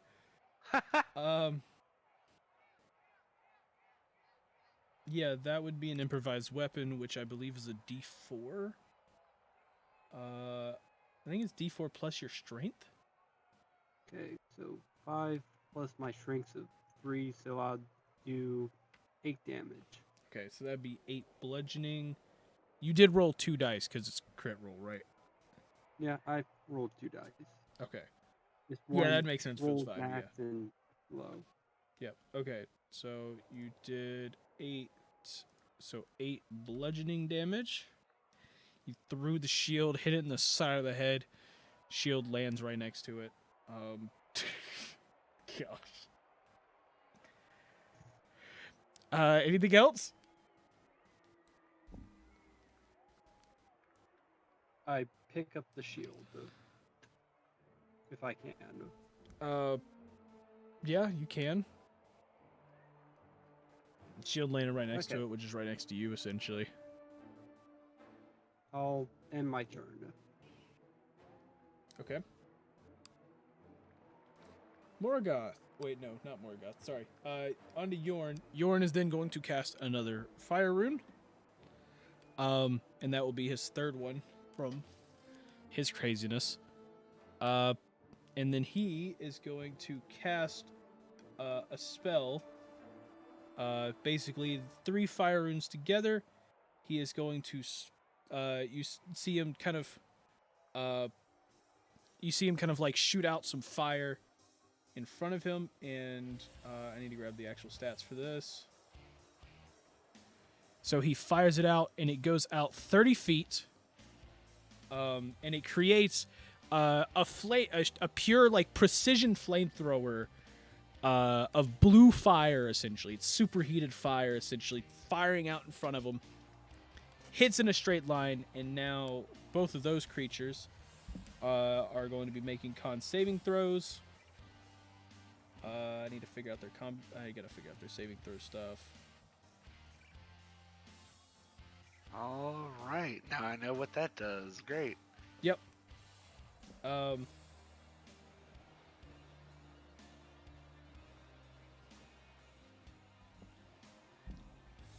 see. Okay, so.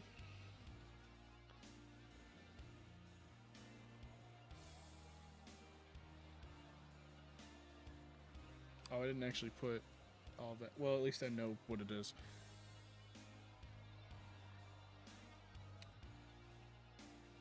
Okay, so the eDIOCRACY sees this coming, is able to kind of dodge out of the way a bit because it ended up getting a nat 20.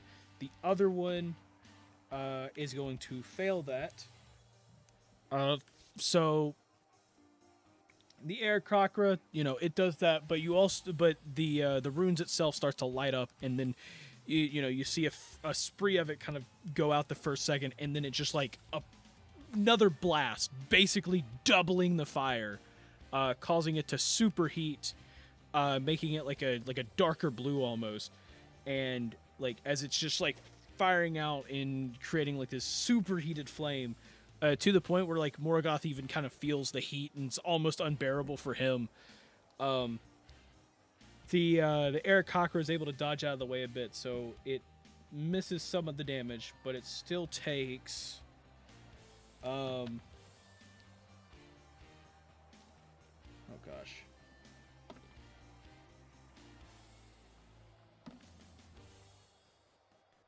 That is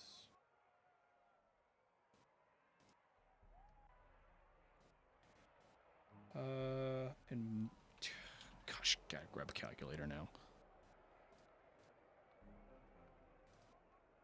So the eDIOCRACY still takes 6 fire damage. But the human back here who gets hit by it doesn't dodge out of the way at all, and he ends up taking 13 fire damage. Just blasted straight out with the superheated fire. And with that, yeah. Oh, okay.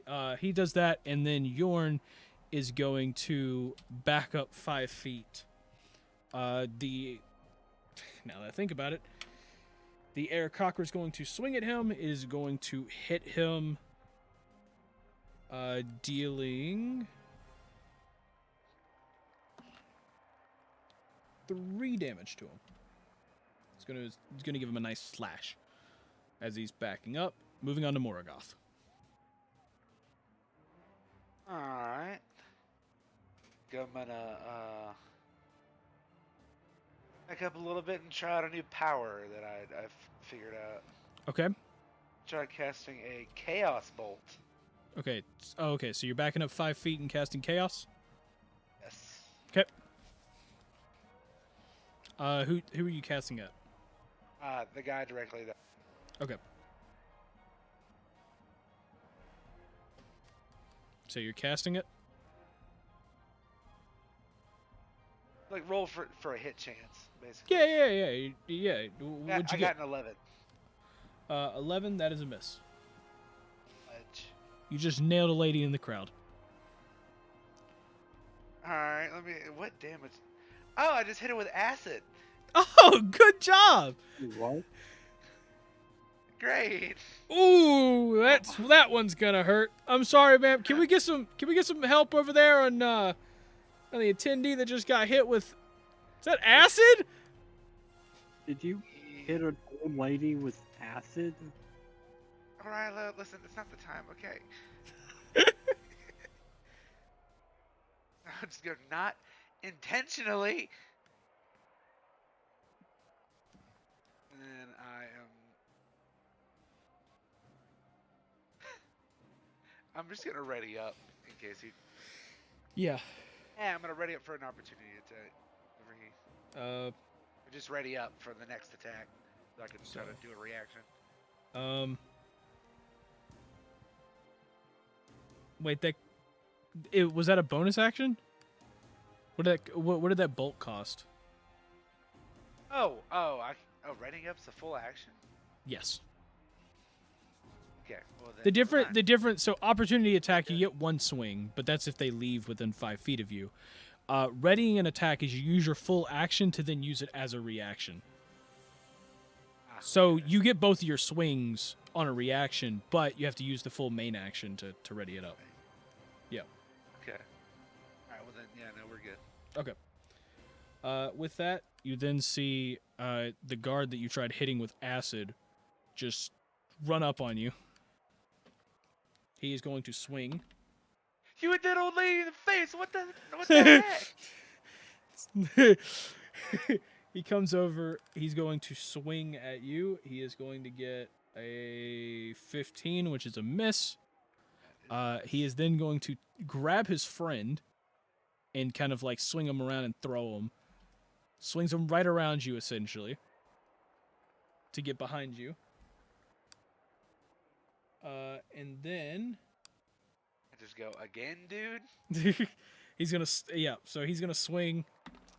he's going to swing again. He's going to miss that time. The eDIOCRACY is going to run to Yorn and then is going to attempt to push him out. So let's get this. Ooh, that's going to be hard to beat. Oh my gosh. So they both tied with an 18. So Yorn was able to keep it, to keep himself from being pushed out. Just barely. Like, he got pushed on the fence, was able to keep himself from being pushed out. And the other guy who got thrown right behind Morgoth is now going to attempt to swing.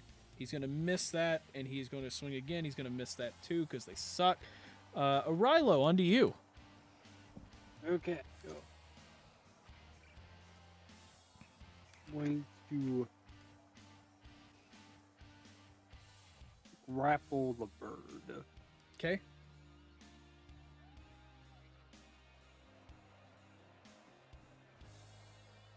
I got 17. I'm going to attempt to grapple 17. Okay.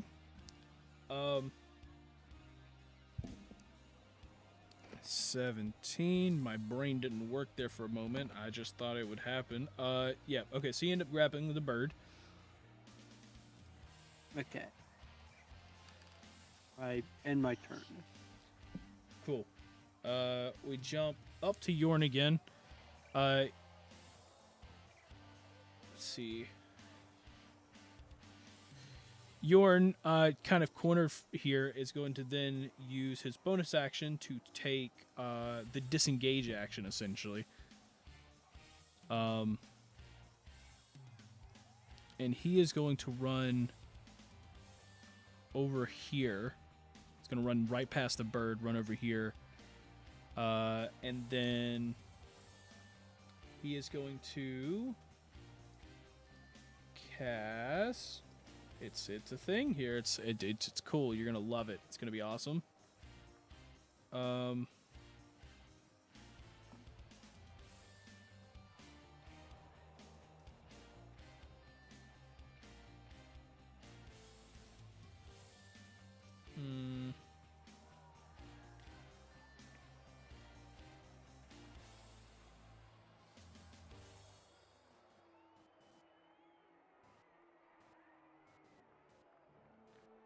Wow. Oh. You know, these things are They do a lot different than what I assumed.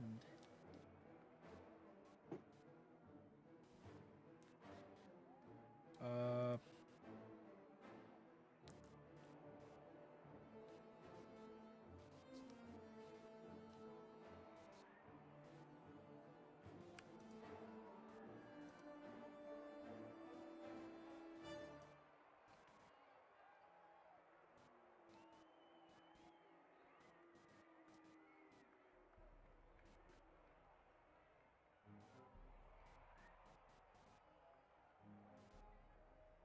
Hmm.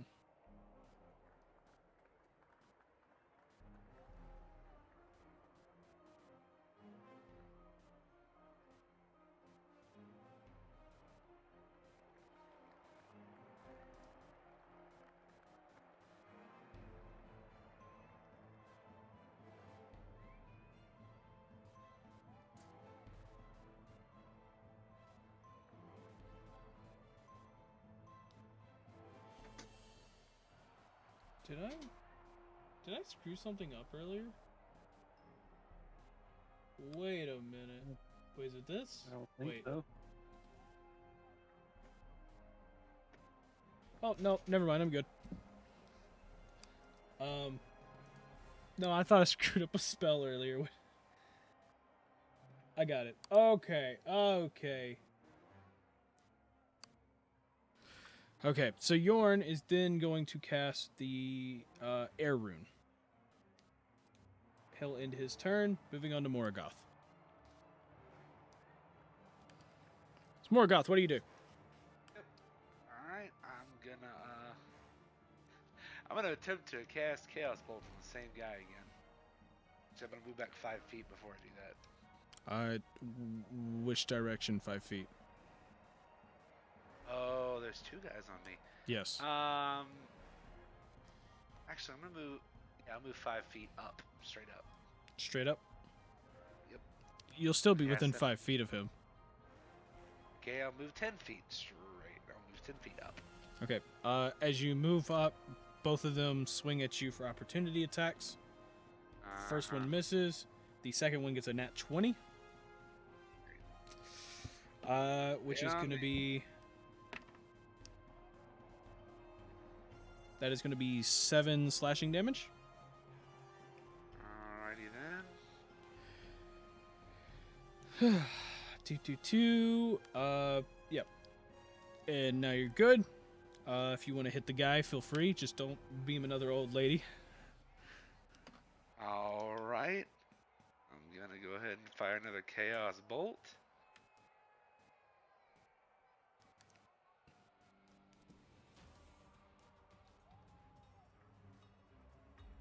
Alright, I guess What'd you get? 22. 22? Yep, that's a hit. Okay, how much damage? It says on a hit, the target takes 2d8 plus 1d6 damage. It says, like, choose one of the d8s. The number rolled on that die determines the attack's damage type, as shown below. Alright, so I'll just have to read. Okay, you gotta read. Cool. Yep, alright, cool.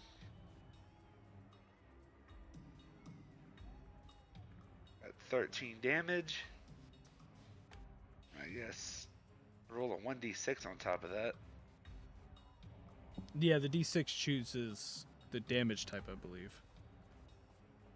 Okay. 2d8 plus 1d6 damage. Oh, okay, so the 2d8... So I just choose one of the d8s and just see which one. So I got, what of this? What did I get?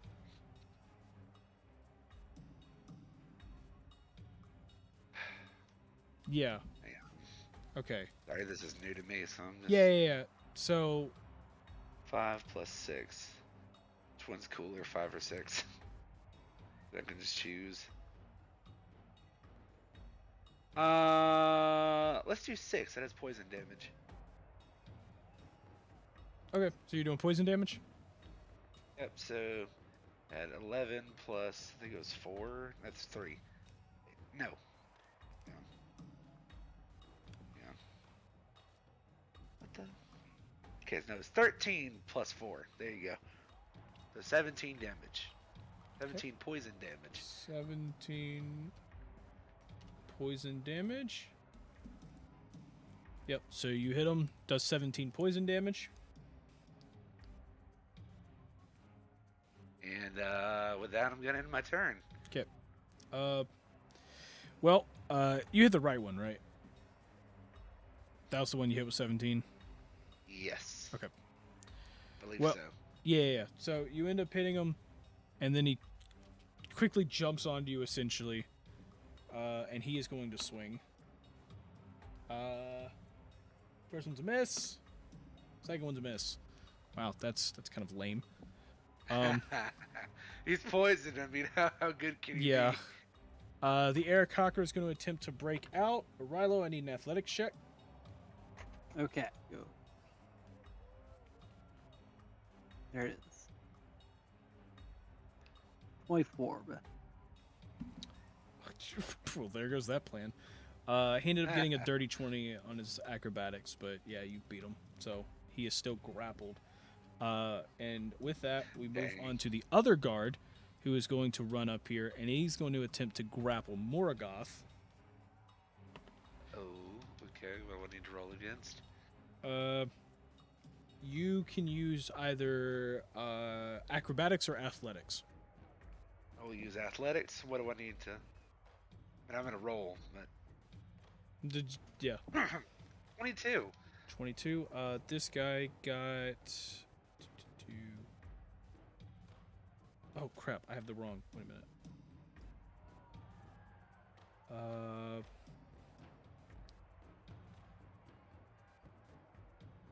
Oh crap! I keep clicking on the wrong cards. Wait a minute. The human. There we go. That will be a 21. You said you got 22? Yep. Okay, so you beat him.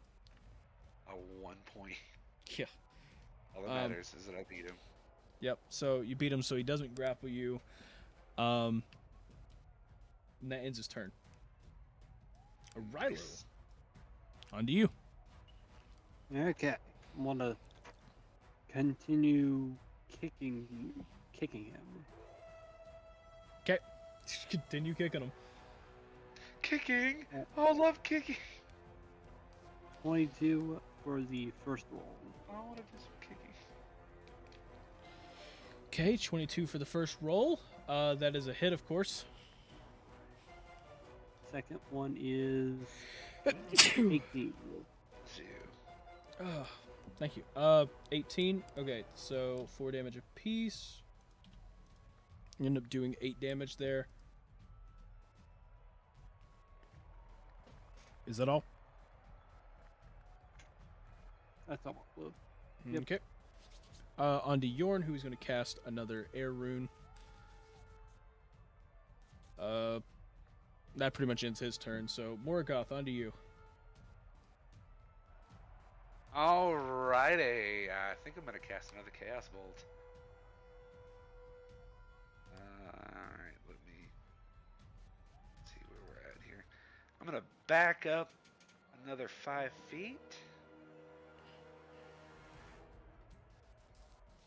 Okay, so Straight up. okay, well they're gonna do opportunity attacks. That's fine. First one is going to get a 22. 12 ain't that biscuit. That is going to deal 5 slashing damage, and the second one's going to get a nat 20, which is going to deal 7 slashing damage. Solid. Solid, yeah. Okay. Alright. Now for you. So I hit the right one pretty hard last time, so I'm gonna hit the left one this time. Okay. And let me roll for that Chaos Bolt. 23. That is a hit. Alright, let me roll my 28. Got an 8 and a 1. So let me go and decide the damage real quick. On 1 or doing it? Let's do acid damage on this one. Okay. So that's Now roll 9 my damage. 6. Not yet. I haven't rolled my d6. Oh, okay. I'll just choose the damage. That would be 9 plus 4. 13. 13. So 13 13 damage. acid. And that's going to be the end of my turn. Cool. Yep. Essentially, both of them run up again. They're going to swing at you. Right one first. He's going to swing. He's going to get a 15, which is a miss. He's going to swing again, which is also another miss. The left one is going to get a 21. Yep, that hits. Yep. Going to deal 6 slashing damage. And he's going to swing one more time, which is also going to be a miss. Alright. So it was how much slashing damage again? 7? 6. It was 6. 6 was the first one, 7 was the second one. Oh, so he hit twice. Not that, no. One guy hit you once, the other guy hit you once. Oh, okay. So it was So 6 and 7. Yep. Okay. Okay, I'm getting a little low here. Yep. The eDIOCRACY is going to attempt to break out again. Never mind. Don't even roll it. Never mind. It doesn't do that. Okay. So moving on. Rilo, it's your turn. Okay. No, the eDIOCRACY rolled a nat 1, bro. It's today happening. Oh. So. Okay. I start kicking him some more, bro. Okay. I do nat 20 on the first one. Nat 20. Okay. Well, he takes 4 damage. The next one is 25. 25 is also a hit. So that's another 4 damage. Like, you essentially are beating the crap out of this bird. It cannot do anything. That poor bird. Poor bird. I end my turn. Okay. Onto Yorn. Yorn cast another air rune, and you see him basically like pointed at this guy right here. But yeah, he essentially he's casting it. I think that's 2. I think that's 2 rounds of that, right?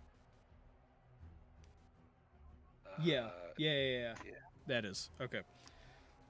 I did quick math in my head. Yes. Okay, Morgoth, onto you. Alright. I've already casted like 3 of these. Leave it alone. Let me make sure I'm marking off my spell slots. You've casted 3 chaos bolts. Yeah, I'm just gonna say they're all first level. I think I'm gonna cast a chaos bolt at the 2nd level now. Okay. On who? On I'm actually gonna duck down and go in between them, go 10 feet or 15 feet Like down that way. down this way. Okay. They're both gonna roll for.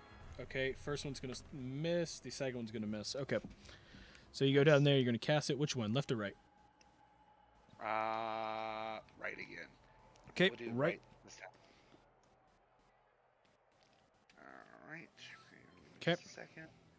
Alright, I gotta scroll down. This thing's not working. So yeah, you end up running right past them. They try swinging. You dodge both of them. Got a 25. Fire out this bolt. You hit the guy. How much damage? 11 base damage. And I'm gonna roll it to be...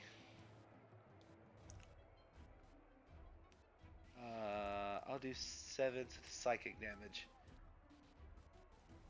And let me roll the 1d6. 12 damage total. Okay. 12 damage.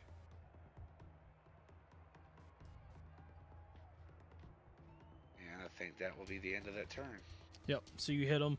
You then kind of like see him you see him in a slight daze. He gives himself like back in the action, but you could see that like he is like barely conscious right now.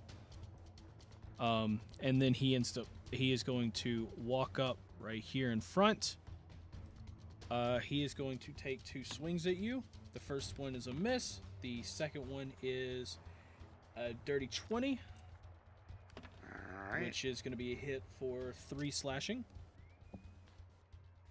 All right. The eDIOCRACY is going to attempt to break out of this thing again. Okay, so give me an athletics.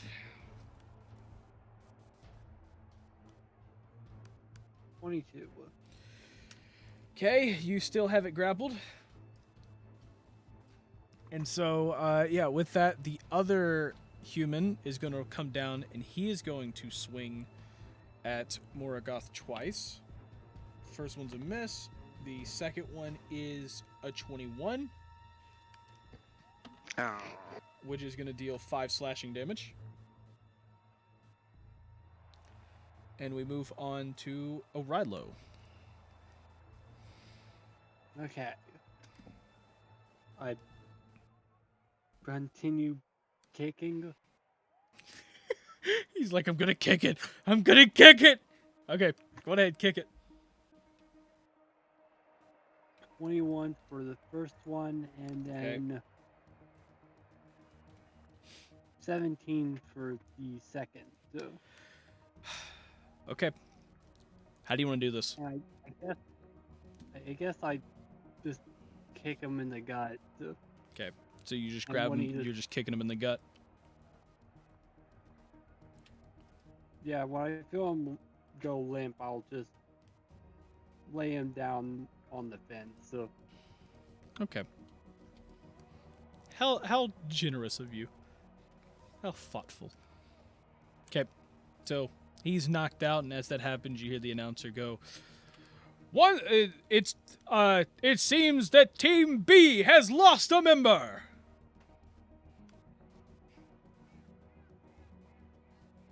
Is that all, O'Rilo?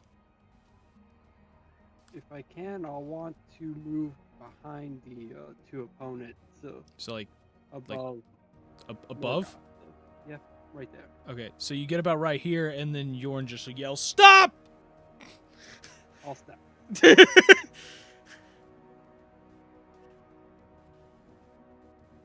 Yep. Yep. Is that all? That's all. Okay. You then see Yorn cast his last air rune. He targets it straight at this guy right here, and you see him fire off like a huge it's a huge blast of wind. Essentially he summons a blast of wind straight at the guy. You can almost it's going fast enough. You can almost see the sand kind of follow it and kind of follow it. So it kind of fires out. It fires out very fast before you even know it. Hits the guy pretty hard. The guy is then now going to make a strength saving throw.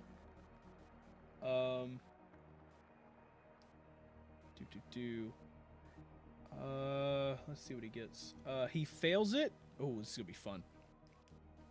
So, he ends up failing that, and he gets knocked back 30 feet. Straight across, he goes through the fence, broken, anime style. Blast through the fence and just knocked out the other side. And with that, the announcer just goes, "It seems Team B has lost another member to ring out." And Yorn just kind of slightly cheers a little bit. It's like, yeah, it worked. Nice job, Yorn. And then we move on to Morgoth. Great job, buddy. And I am then just gonna run up and just smack the other guy with my sword. Okay, so just yep. Oh, wow, he's not doing the fun thing this time. Okay. Okay. Oh no, I mean I don't care. I'm just I know you don't. yeah. Ooh, 20 plus 6. Okay, cool. How do you want to do this? 20. You can roll damage if you want, but how do you want to do this? Yeah, I want to roll damage just to roll damage. Okay. Let's see what we do.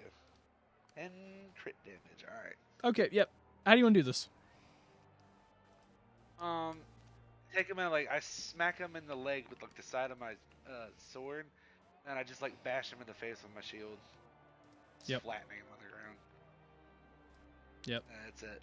You essentially knock him out and everything, and then you hear the announcer just go, and it seems the last member of Team B has been taken out by knockout. And it seems that the winners of this round and your victors for this match is Team A. The crowd starts to cheer a little bit, and and then once again you see Marquise lean up on the fence and he goes, "Well, y'all are a little dangerous when you fight. You hit an old lady with some acid." Yeah. Say what now?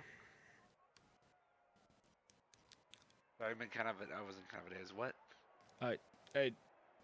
Do you not remember? You just hit a lady with acid. Yes, that was an accident. Yes, I can see. And then you just hear Yorn just like, accident.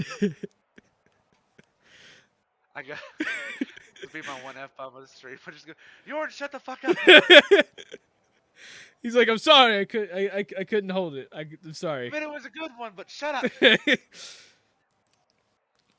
The announcer then goes, we will give it about 15 minutes before the next match. So the next match contestants, get ready. And Wait, Well, before the guy leaves, I asked the announcer, he's like, is she okay? Like, I mean, that lady, yes, she is fine. She does have some burns, so she's okay as much as you can with being hit with acid. She does have some burns. Apparently, she took it as one of my colleagues said, like a boss. So okay, good. yes, it does seem that she will be okay. She may have a scar or two though, but I mean that's all in the. I mean, they knew the risks when they came, and you know they know the risk when they're sitting around the arena. I just wanted to make sure she wasn't like, had to be put in the medical care. You know what I mean? Well, I mean, yeah, it's not that Other bad. than, She like, is being watched a bit just in case, but yes, it seems she is fine for the most part. I think at this point, it's just her going home and telling her grandkids about that time that she went to the arena and had acid splash Some off her. some devil splashed me in the face with acid. He had horns and everything. I went to an underground fight ring one time and got splashed by Satan. The devil himself showed up and hit me with acid. I don't know, his name was like Morgan or something. They called him Morgu, the acid thrower.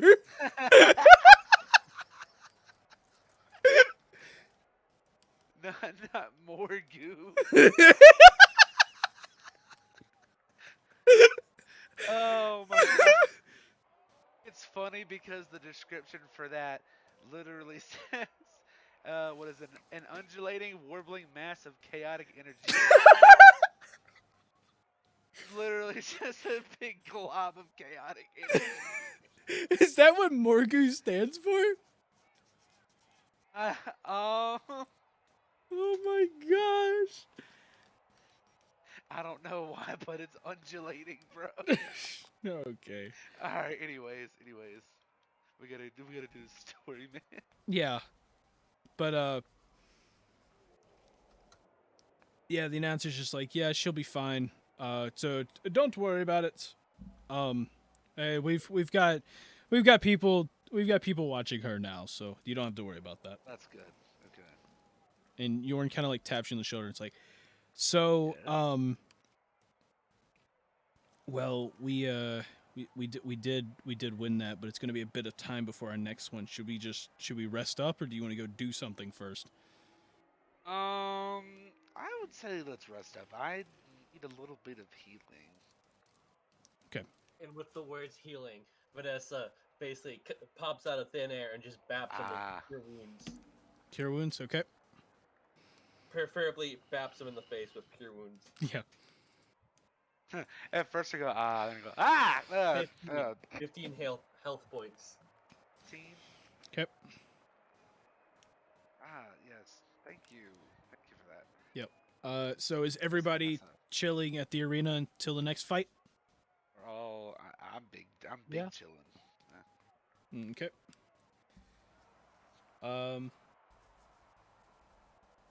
Fun. So. Fun. Yep. Fun. Yep. So, with the next one, with the next fighter starting to, you start to see them on the edges kind of get ready, kind of get equipped, putting armor on and stuff like that. You see them start to get ready a bit, and you end up, seeing like the circle in the arena itself. It kind of glows a little bit. Like it's kind of glowing just a little bit. The same as every time that you guys casted a rune spell, it did that. But you look around, you don't see anything out of the ordinary. But you notice that there is that glow did appear, almost like somebody did cast another one nearby. Huh. And Yorn's just like, I wonder if there's another rune magic user somewhere nearby. Oh, that's going to be fun. Yeah. Okay. Well, we should rest up before our next fight then. Agreed. And with that, you will take a short rest. And that's where we're going to end this episode of eDIOCRACY. All right. Another tournament, everyone. Another Heck tournament. Yeah. Heck yeah. Let's go. You guys are winning. Heck yeah. So yeah, that was fun. Yeah. Super fun. Yeah. Another tournament for you guys to fight in. Because that's gonna make it fun.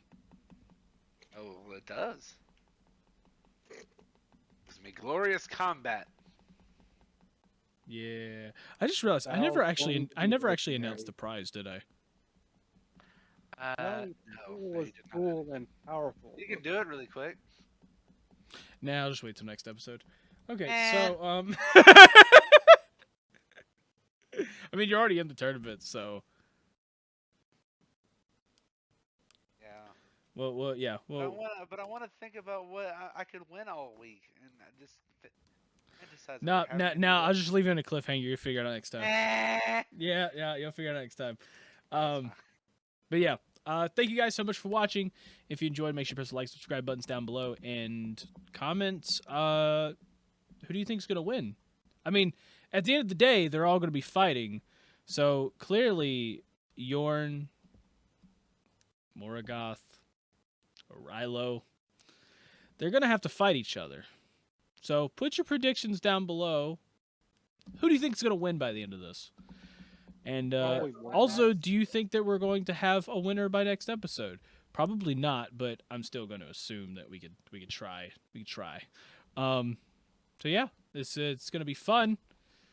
But that's pretty much it. So thank you guys once again. This is the cast of eDIOCRACY saying peace out. Have an amazing night or day wherever the heck you are, and we will see all of you in the next episode of eDIOCRACY. Bye-bye. Bye.